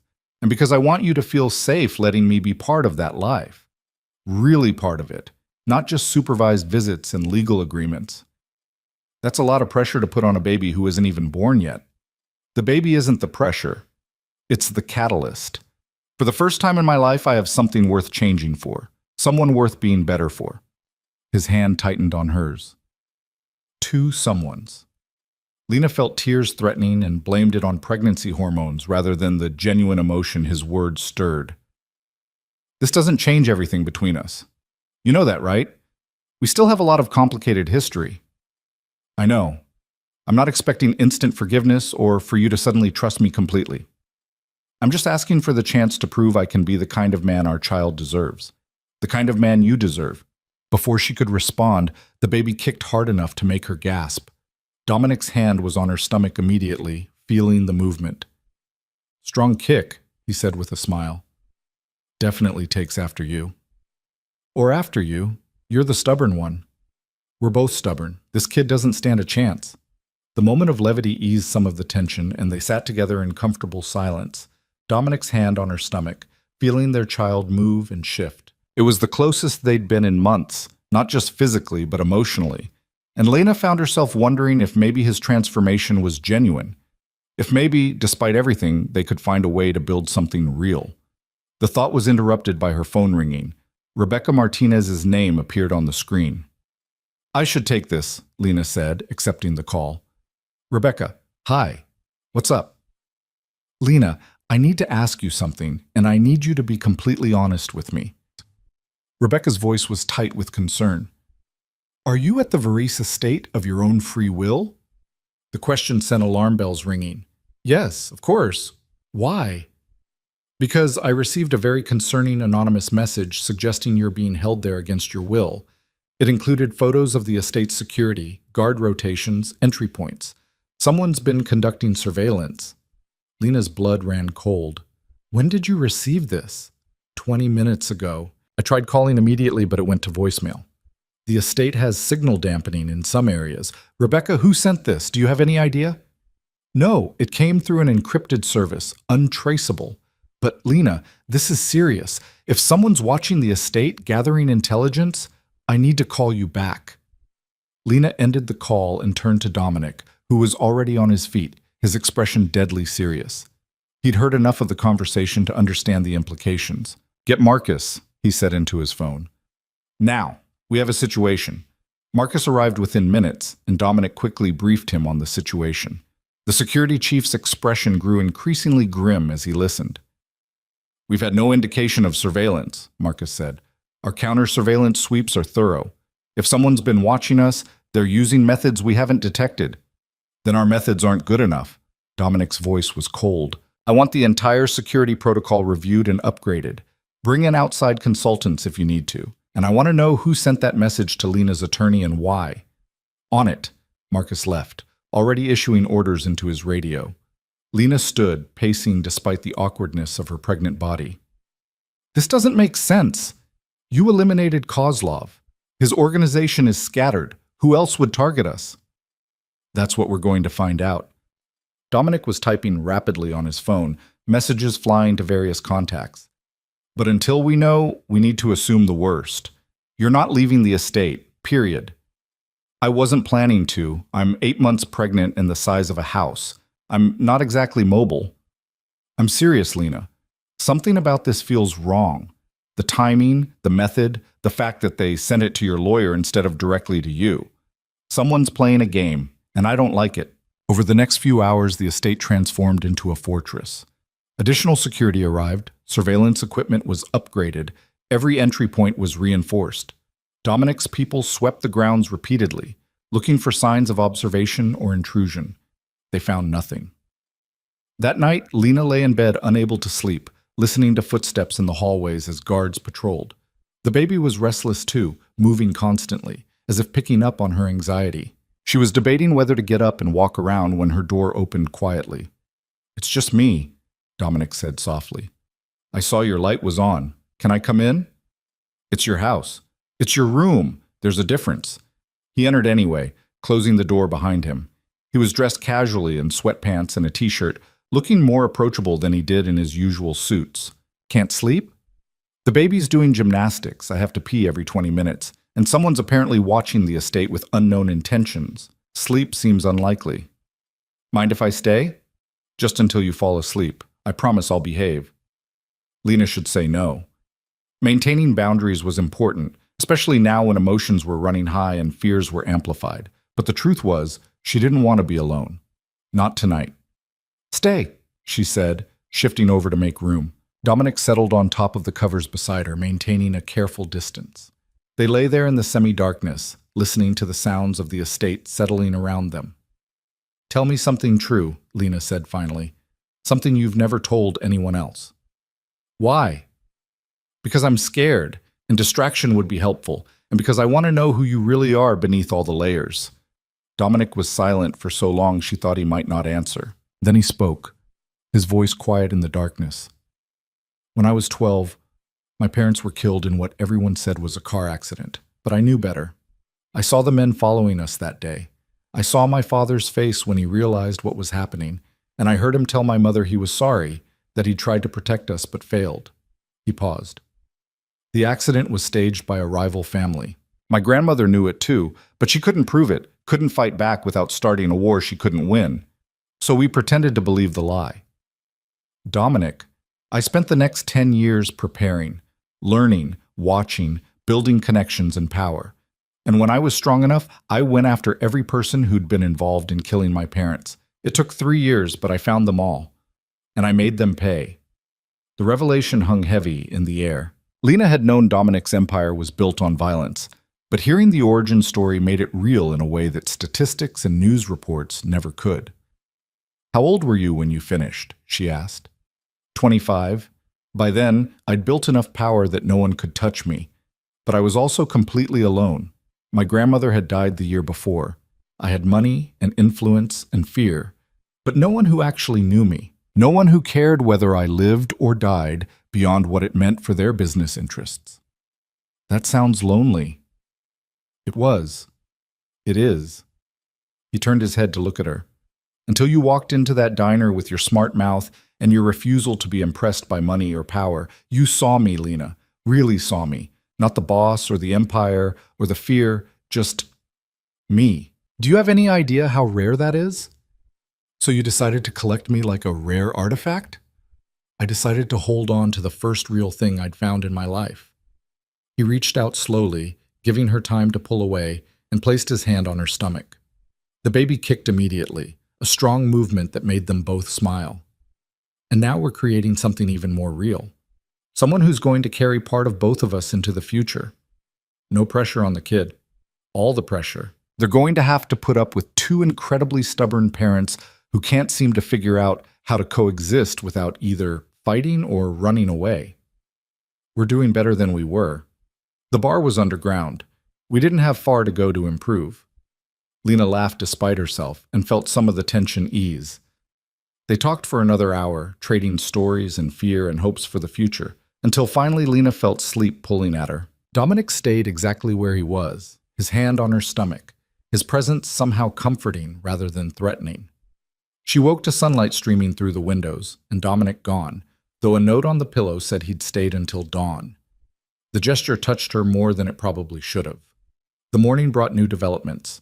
Marcus appeared at breakfast with information that made Lena's stomach drop. "We identified the source of the surveillance photos," he said, pulling up images on a tablet. "They weren't taken recently. They're from 8 months ago, right before Ms. Carter left. Someone had been watching the estate back then and held on to the images until now." "Why send them now?" Lena asked. "What's the point?" "That's what we can't figure out, unless—" Marcus hesitated, looking at Dominic. "Unless what?"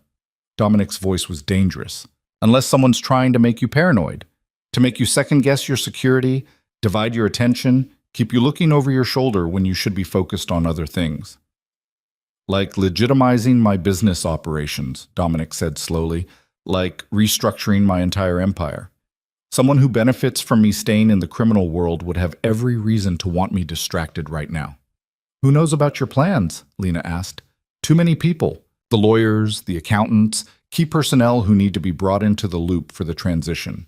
Any one of them could have leaked information to someone who doesn't want to see me go legitimate." The realization shifted everything.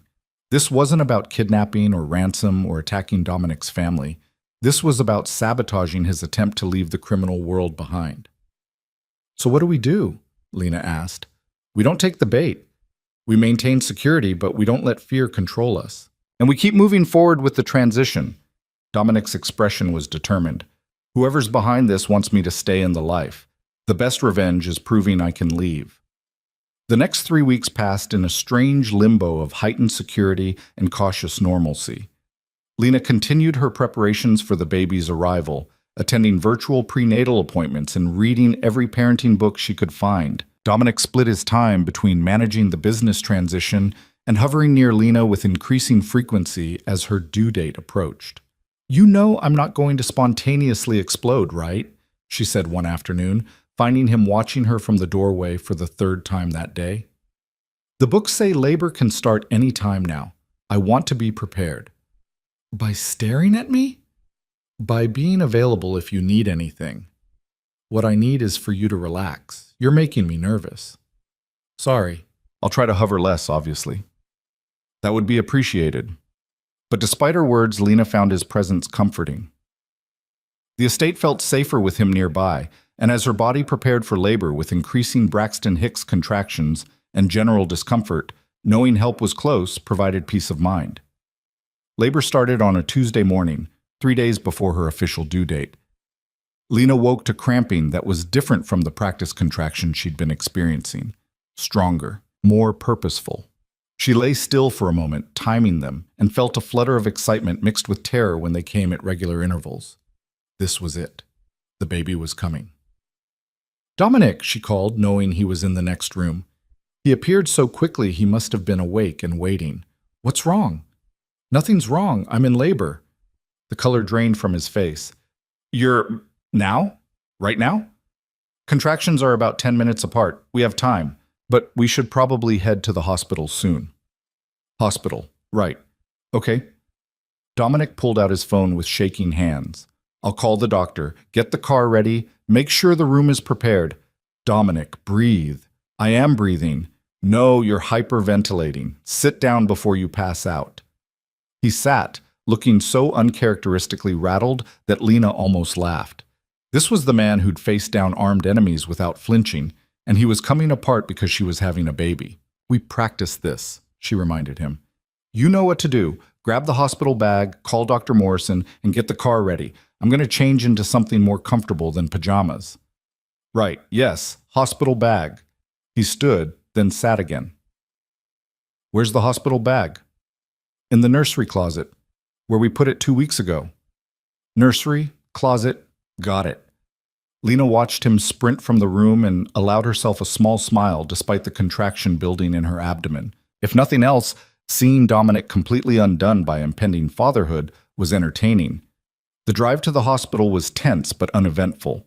Dominic had arranged for a private suite weeks ago, complete with security stationed discreetly outside. Dr. Morrison met them there, calm and competent, checking Lena's progress and confirming she was indeed in active labor. "Everything looks good," the doctor said. "You're at 4 centimeters. Could be a few more hours, could be faster. Every labor is different." It turned out to be somewhere in between. Lena labored through the afternoon and into early evening, Dominic staying by her side the entire time. He held her hand through contractions, brought her ice chips when she needed them, and provided a target for her increasingly creative insults as the pain intensified. "I hate you," she panted during a particularly brutal contraction. "This is your fault. Your stupid, overachieving sperm. I know. I'm sorry. You're doing amazing. Don't patronize me. I will end you." "Noted. Squeeze my hand as hard as you need to." "I'm going to break your fingers." "That's fine. I deserve it." By 8 o'clock that evening, Lena was fully dilated and ready to push. The next hour was a blur of pain and effort and medical personnel offering encouragement. Dominic stayed at her shoulder, whispering things she barely heard but found comforting anyway, his presence anchoring her through the hardest physical challenge of her life. And then, with one final push that took everything she had, their baby entered the world. The first cry was the most beautiful sound Lena had ever heard. Dr. Morrison lifted the baby, announcing, "It's a girl," before placing the tiny, perfect human on Lena's chest. Lena looked down at her daughter, their daughter, and felt the world reorganize itself around this new reality. Tiny fingers, a shock of dark hair, eyes scrunched shut as she wailed her displeasure at being evicted from her warm home. She was perfect and terrifying and completely dependent on them. "Hi, baby girl," Lena whispered, tears streaming down her face. "We've been waiting to meet you." Dominic stood frozen beside the bed, staring at his daughter with an expression of absolute wonder. When he finally spoke, his voice was thick with emotion. "She's perfect." "She is. Do you want to hold her?" The nurse took the baby for weighing and measurements, then wrapped her in a blanket and brought her to Dominic. He accepted his daughter with trembling hands, cradling her like she was made of glass. "Isabella Grace," he said softly, "if that's still okay with you." Lena nodded, too emotional to speak. They discussed names over the past few weeks, finally settling on Isabella for Dominic's grandmother and Grace for Lena's mother. A bridge between both their families, both their histories. "Isabella Grace Varese Carter," Lena managed. A big name for such a small person.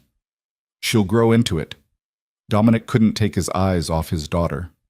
"She's beautiful, Lena, just like her mother." The hours that followed were exhausting and overwhelming and more joyful than Lena had imagined possible. Isabella nursed for the first time, slept in her father's arms, was examined and pronounced perfectly healthy. As night fell and the hospital quieted, Lena found herself watching Dominic hold their daughter, seeing in his face a tenderness she'd never witnessed before. "You're staring," he said without looking away from Isabella. "So are you. Can you blame me? I helped make this perfect tiny human. It's miraculous. It's biology. Biology doesn't explain why I feel like my heart is going to explode every time she makes a sound, or why I'm already planning how to protect her from every possible danger in the world. That's called being a parent. Welcome to the club." Dominic finally looked up at her. "Thank you for carrying her, for bringing her safely into the world, for giving me this gift. I don't have words for what it means." "You're welcome. But Dominic, this is just the beginning. The hard part comes next, actually raising her, keeping her safe and healthy and happy for the next 18 years. Minimum. I know, and I promise you I'm ready for it, whatever it takes. He stood carefully, bringing Isabella to the bed. We should let you rest. The nurse said she'll take Isabella to the nursery for a few hours so you can sleep. No. The word came out more sharply than Lena intended. I want her here, in the room with us. I need to know she's safe. Something in her tone must have conveyed the depth of her fear, because Dominic simply nodded. Then she stays. We'll take shifts watching her if you want. I'm not leaving anyway. True to his word, Dominic settled into the chair beside Lena's bed, Isabella sleeping peacefully in the bassinet between them. Every few minutes, one or both of them would lean over to check that she was still breathing, still real, still theirs. In the quiet darkness of the hospital room, Lena felt something shift inside her. For months, she'd been fighting against Dominic, against his control, against the life he represented. But looking at him now, watching their daughter with such fierce devotion, she realized that maybe they could build something new. Not the toxic dynamic of possession and escape, but something more balanced, something real. It wouldn't be easy. They had too much history, too many complications, too many fundamental differences in how they viewed the world. But for Isabella's sake, and maybe, just maybe, for their own, it was worth trying. Dominic, she said quietly, I want to renegotiate our agreement. His head snapped up. What? Why? Because circumstances have changed. Because Isabella deserves to have both her parents present and engaged, not following some legal contract that keeps us at arm's length. Because I think we can do better than what we settled for. What are you proposing? I want us to try, really try.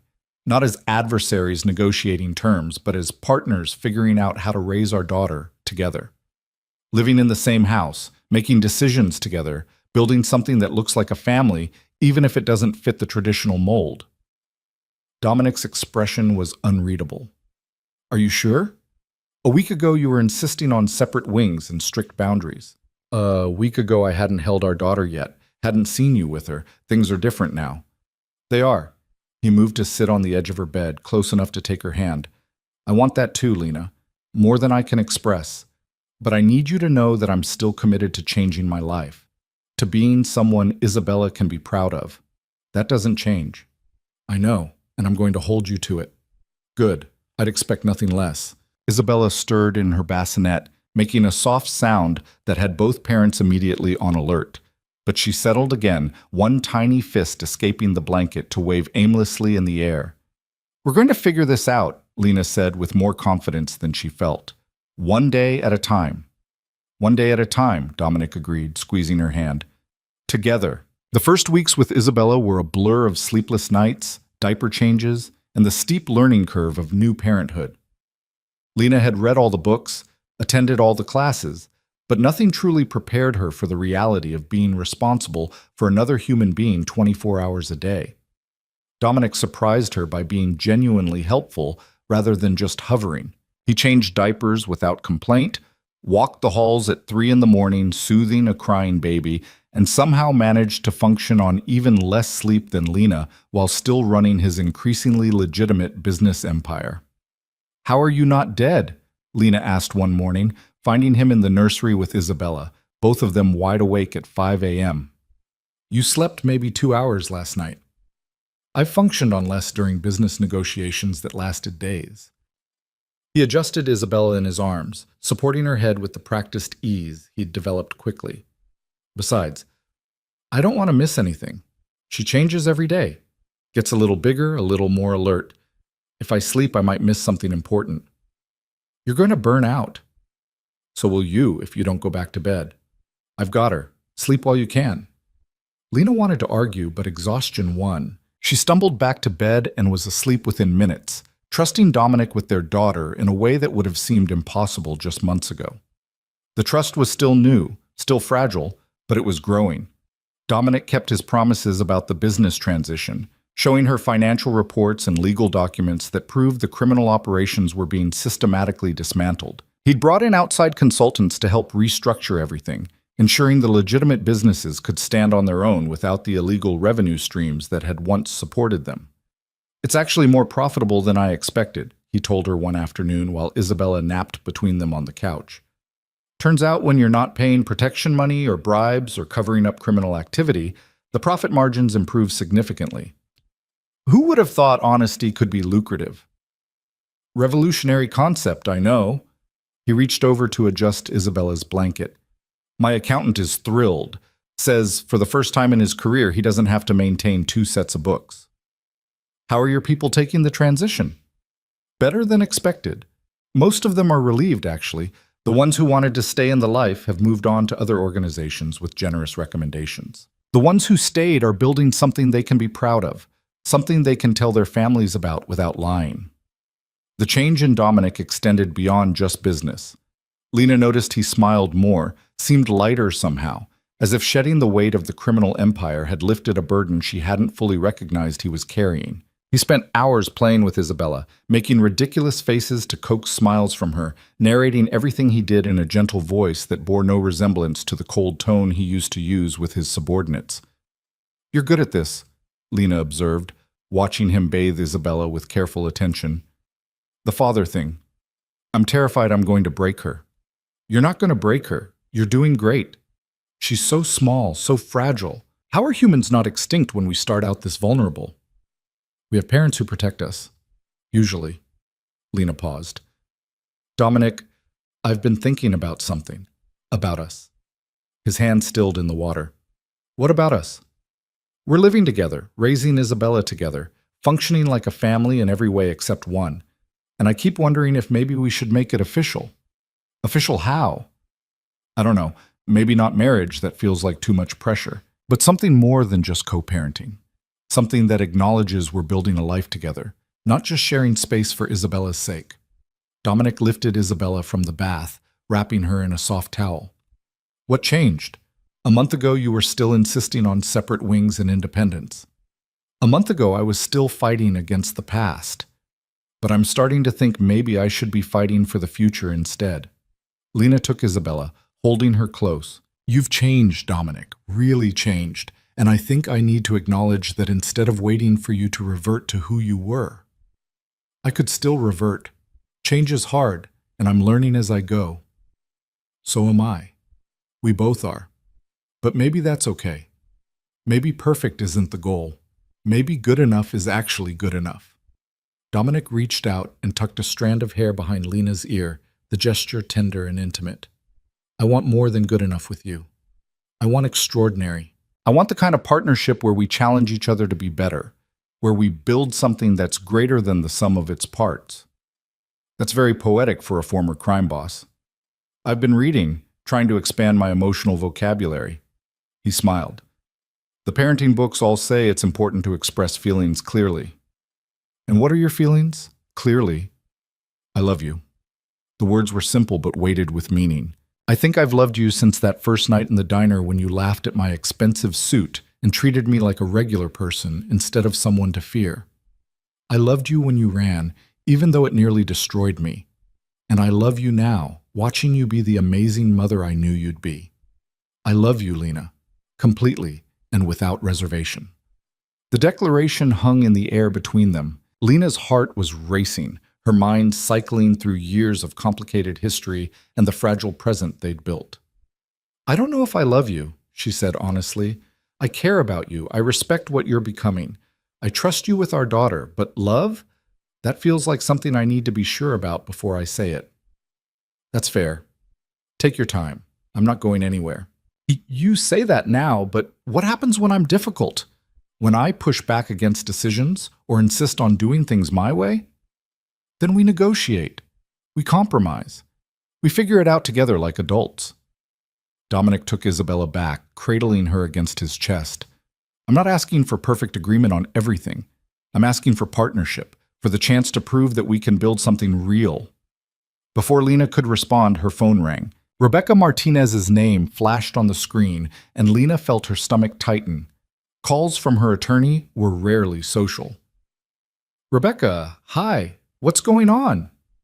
"Lena, I have news. We identified who sent those surveillance photos."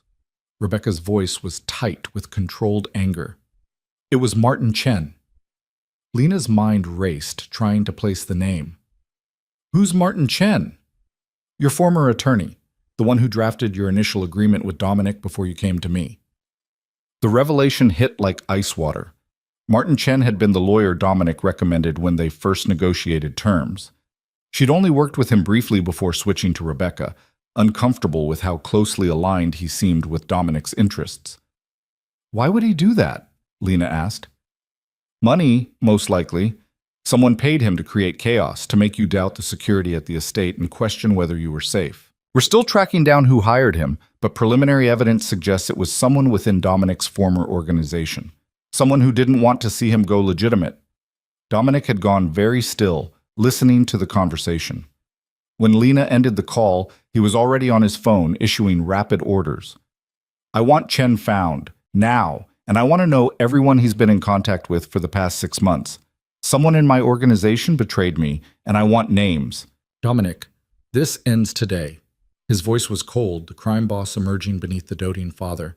No one threatens my family and walks away. No one. Wait, just wait. Lena placed a hand on his arm. You're doing it again. Reverting to violence and control as your first response. This is exactly what you're supposed to be moving away from. Someone tried to manipulate you, to make you afraid, to sabotage everything we're building. I'm supposed to just let that go? I'm saying there are legal ways to handle this. We have evidence of Chen's involvement. We can report him to the Bar Association, pursue criminal charges if warranted. We don't need your old methods. Dominic's jaw clenched, the internal struggle visible on his face. Finally, he took a breath and nodded. You're right. I'm sorry. Oh, old habits. Old habits that you're working to change. So let's do this the right way.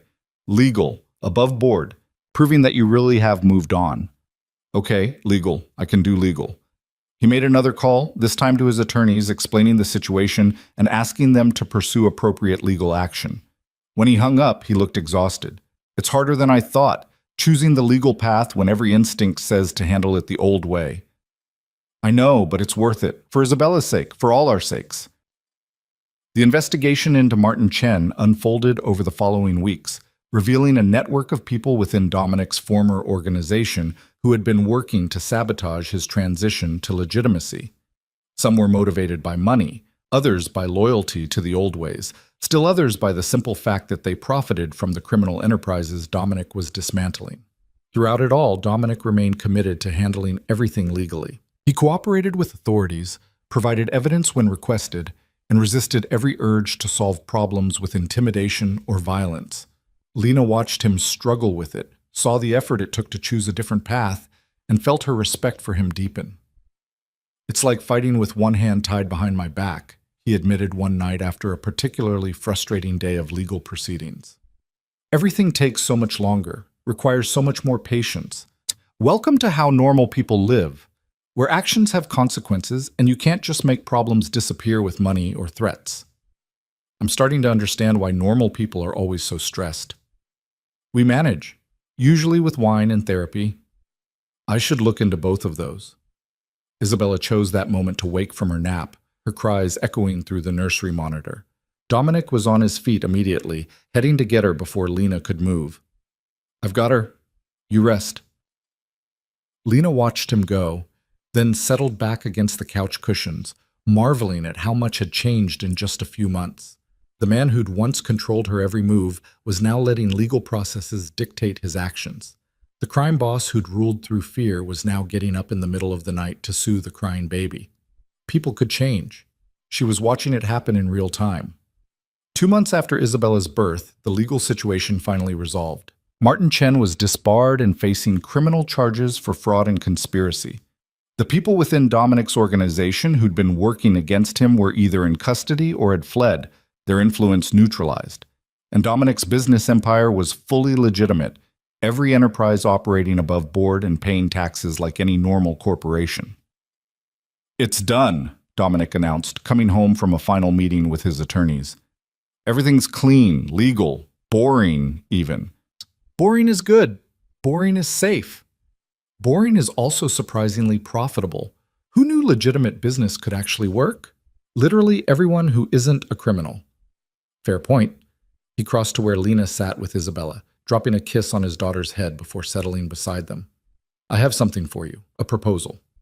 If this is about marriage again, it's not about marriage. Not exactly. He pulled out a folder, handing it to her. It's about partnership. Real partnership. Lena opened the folder and found herself looking at legal documents. A new agreement, far more comprehensive than the one they'd originally signed. But as she read through it, she realized it wasn't about control or boundaries. It was about building something together. The documents established a joint trust for Isabella, with both parents having equal say in major decisions. They outlined shared custody that wasn't really custody because they were living together, but provided protection if circumstances changed. They detailed financial arrangements that gave Lena real independence while acknowledging their shared responsibility for Isabella. But the most surprising element was a business proposal. Dominic was offering her a partnership in a new venture, a foundation dedicated to helping women in situations like the one she'd been in when they met. Women trapped by poverty, by abusive relationships, by circumstances they couldn't control. The foundation would provide housing, job training, legal assistance, everything needed to build a new life. "You want me to run a foundation?" Lena asked, looking up from the documents. "I want us to run it together. You bring the lived experience, the empathy, the understanding of what these women need. I bring the resources, the connections, the ability to navigate bureaucracy and funding. Together, we could actually make a difference." "This is a lot of money, Dominic, millions of dollars." "I have millions of dollars, and for the first time in my life, I want to use them for something that actually matters, something that creates good in the world instead of just accumulating power." Lena felt tears threatening. This wasn't just a business proposal. This was Dominic acknowledging her value beyond being the mother of his child, offering her purpose and partnership and the chance to help others. "I don't know what to say." "Say you'll think about it. We don't have to decide today or tomorrow or even next month. Take your time. Read through everything. Talk to Rebecca if you want. Just consider it." "I will. I'll definitely think about it." Isabella gurgled between them, grabbing at her father's finger with surprising strength. Dominic lifted her up, holding her against his shoulder, and Lena was struck by how natural it looked. This dangerous man who'd once ruled through fear, now reduced to happy servitude by a 3-month-old baby. "She's getting so big," Lena observed, "already outgrowing her newborn clothes. Growing too fast. I want her to stay small and perfect forever." That's not how children work. I'm learning that, along with approximately 7,000 other things I didn't know about being a parent. He settled Isabella in her bouncer, watching her kick her legs with clear delight. "I never thought I could have this. A family. A real family. Not just an organization bound by fear and mutual benefit." "Is it what you expected?" "It's better and harder and more terrifying than anything I could have imagined, but I wouldn't change it for anything." He turned to face Lena fully, "Including you, especially you. You've made me better, Lena, challenged me to be more than I was. I know I wasn't ready for that when we first met. But I'm ready now." "Ready for what?" "Ready to ask you properly." Dominic reached into his pocket and pulled out a small box. "I'm not doing this the traditional way because nothing about us has been traditional. But Lena Carter, mother of my child, my partner in rebuilding my life, the woman who saw through all my defenses and demanded I be better, will you marry me?" Lena stared at the ring box, her mind racing. Marriage. The ultimate commitment, the thing she'd been avoiding even as they built a life together. Part of her wanted to say no, to maintain the independence she'd fought so hard to reclaim. But another part, the part that had watched Dominic transform himself, that had seen him choose legal processes over violence, that recognized the genuine love in everything he did for their daughter, that part wanted to say yes. "I need time," she said finally. "This is huge, Dominic. It's not something I can decide in a moment." "I know. Take all the time you need. The ring will be here whenever you're ready to answer." He set the box on the table between them. "I'm not going anywhere, and I'm not pressuring you. I just wanted you to know that when you're ready, I am too." The ring box sat on Lena's nightstand for 3 weeks, a constant reminder of the question she hadn't answered. She found herself looking at it at odd moments, picking it up, opening it to look at the simple but elegant diamond inside, then setting it down again without putting it on. Rebecca advised her to take her time, to be certain before making such a permanent commitment. Her few friends from the community center back in Toronto expressed concern that she was rushing into something with a man who'd controlled her before. Even the prenatal group she'd attended remotely had opinions about whether marriage was the right choice. But the person whose opinion mattered most was the one Lena saw in the mirror every morning. And that person was genuinely conflicted. The turning point came on a random Thursday afternoon. Lena was folding laundry while Isabella played on a blanket nearby when Dominic appeared in the doorway, his phone in hand and his expression serious.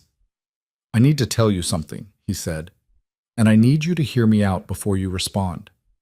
Lena's stomach clenched. "What's wrong?"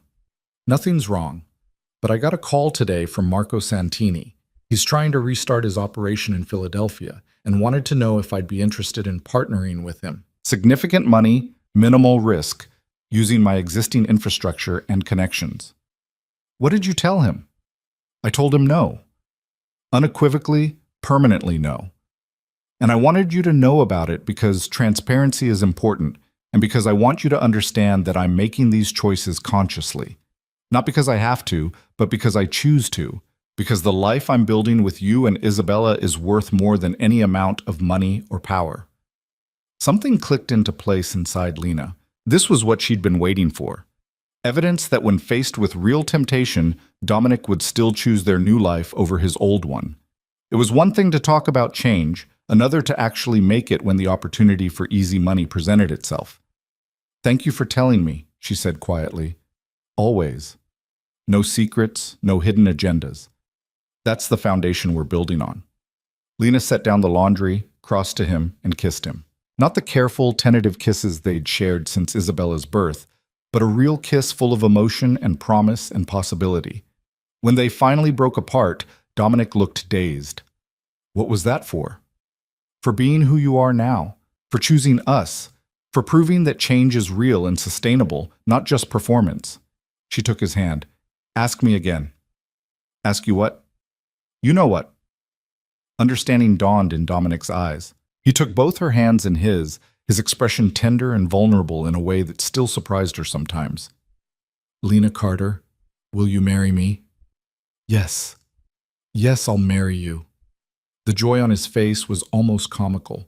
He picked her up and spun her around, careful not to disturb Isabella, but unable to contain his happiness. When he set her down, he was already reaching for the ring box, pulling out the diamond and sliding it onto her finger. "I love you," he said again. "I know you're not ready to say it back, and that's okay. I love you enough for both of us right now." But the truth was, Lena realized as she looked at the ring sparkling on her finger, she did love him. Maybe not the same way he'd loved her from the beginning, and maybe not with the uncomplicated certainty of fairy tales. But she loved the man he was becoming, the father he was to Isabella, the partner he was choosing to be. "I love you too," she said, watching his expression transform. "I think I have for a while. I just needed to be sure it was real, that we were building something that could last." "We are. I promise you, Lena, we are." They were married 3 months later in a small ceremony at the estate, with only close friends and family present. Rebecca served as Lena's maid of honor, standing witness to the union she'd once thought impossible. Marcus attended with his wife, along with several of Dominic's people who'd made the transition to legitimate business and wanted to celebrate their boss's new beginning. Isabella, now 6 months old and impossibly charming, stole the show by grabbing at Lena's veil during the ceremony and making everyone laugh. It was perfect in its imperfection, a symbol of the unconventional family they were building. After the wedding, they settled into a rhythm that felt sustainable. Lena officially took over as director of the foundation Dominic had proposed, discovering a passion for advocacy work she'd never known she possessed. Working with women who'd escaped situations similar to hers gave purpose to everything she'd survived, transforming trauma into meaningful action.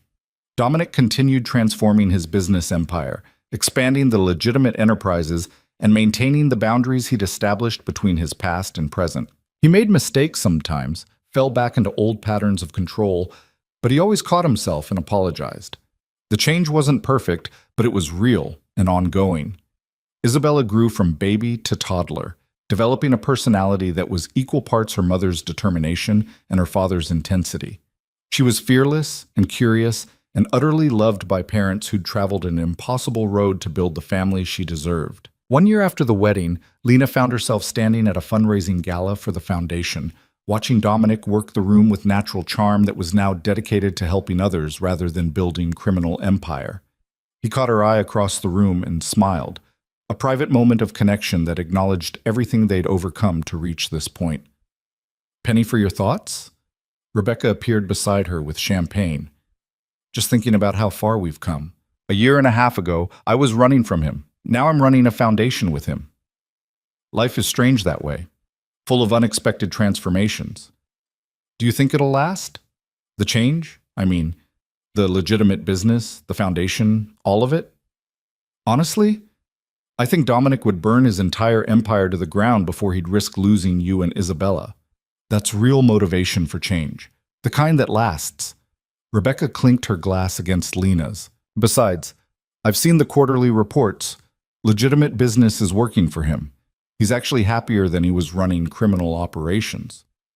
He says the same thing, that being able to sleep at night without worrying about federal investigations or rival organizations is worth the decreased profit margins. Smart man. He finally figured out what actually matters. As if summoned by their discussion, Dominic appeared with Isabella on his hip. Their daughter was wearing a tiny version of Lena's dress, giggling at something her father had said. Mama! Isabella reached for Lena, who took her with practiced ease. Having fun with Daddy? We've been networking, Dominic said with mock seriousness. Isabella's very popular with donors. She's already secured 3 large commitments just by being adorable. That's my girl, using her powers for good. Just like her mother. He slipped an arm around Lena's waist, pulling her close. I have news. The paperwork finally cleared on the Philadelphia expansion. The foundation is officially opening a second location. Dominic, that's incredible. Do we have the funding secured? Fully funded for the first 2 years. After that, we'll need to fundraise, but I'm confident we can make it work. He kissed the top of Isabella's head. We're helping people, Lena. Really helping them. Making a real difference. We are. And it feels amazing. The gala continued around them. Donors mingling, staff coordinating, success stories being shared by women the foundation had helped. This was their legacy now, not criminal enterprises or accumulated power, but genuine positive impact on people's lives. Later that night, after Isabella was asleep and the event had ended, Lena and Dominic sat on the terrace overlooking the estate grounds. The same grounds she'd fled across in the rain 18 months ago, desperate for freedom. Now she was here by choice, building a life she'd never imagined possible. Do you ever regret it? Dominic asked quietly. Staying with me instead of running again when you had the chance? Sometimes I wonder what my life would have looked like if I'd stayed in Toronto, raised Isabella alone, never given you another opportunity. But regret? No.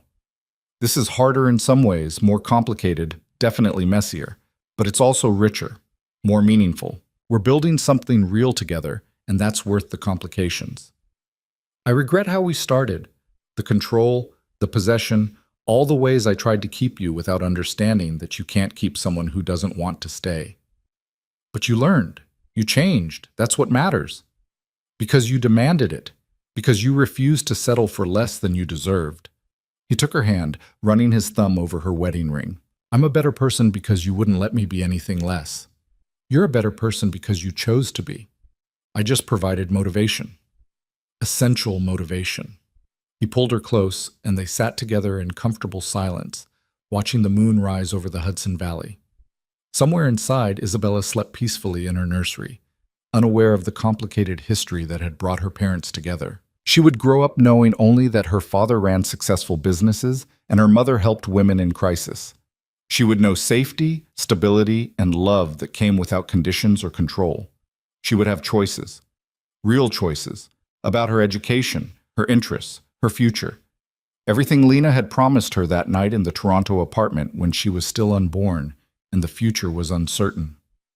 I've been thinking, Lena said, breaking the silence, about expanding my role at the foundation, maybe going back to school, getting a degree in social work or nonprofit management, making this a real career instead of just something I fell into.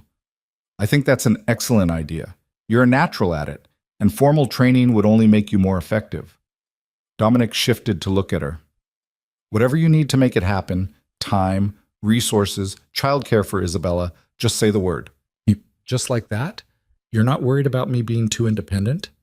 Lena, your independence is what makes you extraordinary. Why would I want to limit that? He smiled. Besides, I learned my lesson about trying to control you. It doesn't work, and it nearly cost me everything. You really have changed. I'm still changing. Every day I'm learning how to be better. For you, for Isabella, for myself. The work never stops. Good. Because the minute you stop trying is the minute we start having problems. Noted and accepted. They talked for another hour, planning the foundation's expansion, discussing Isabella's upcoming first birthday party, debating whether they were ready for another child someday. Normal conversations between partners building a shared future, remarkable only in how unremarkable they'd become. When they finally went inside, Lena paused at Isabella's nursery door.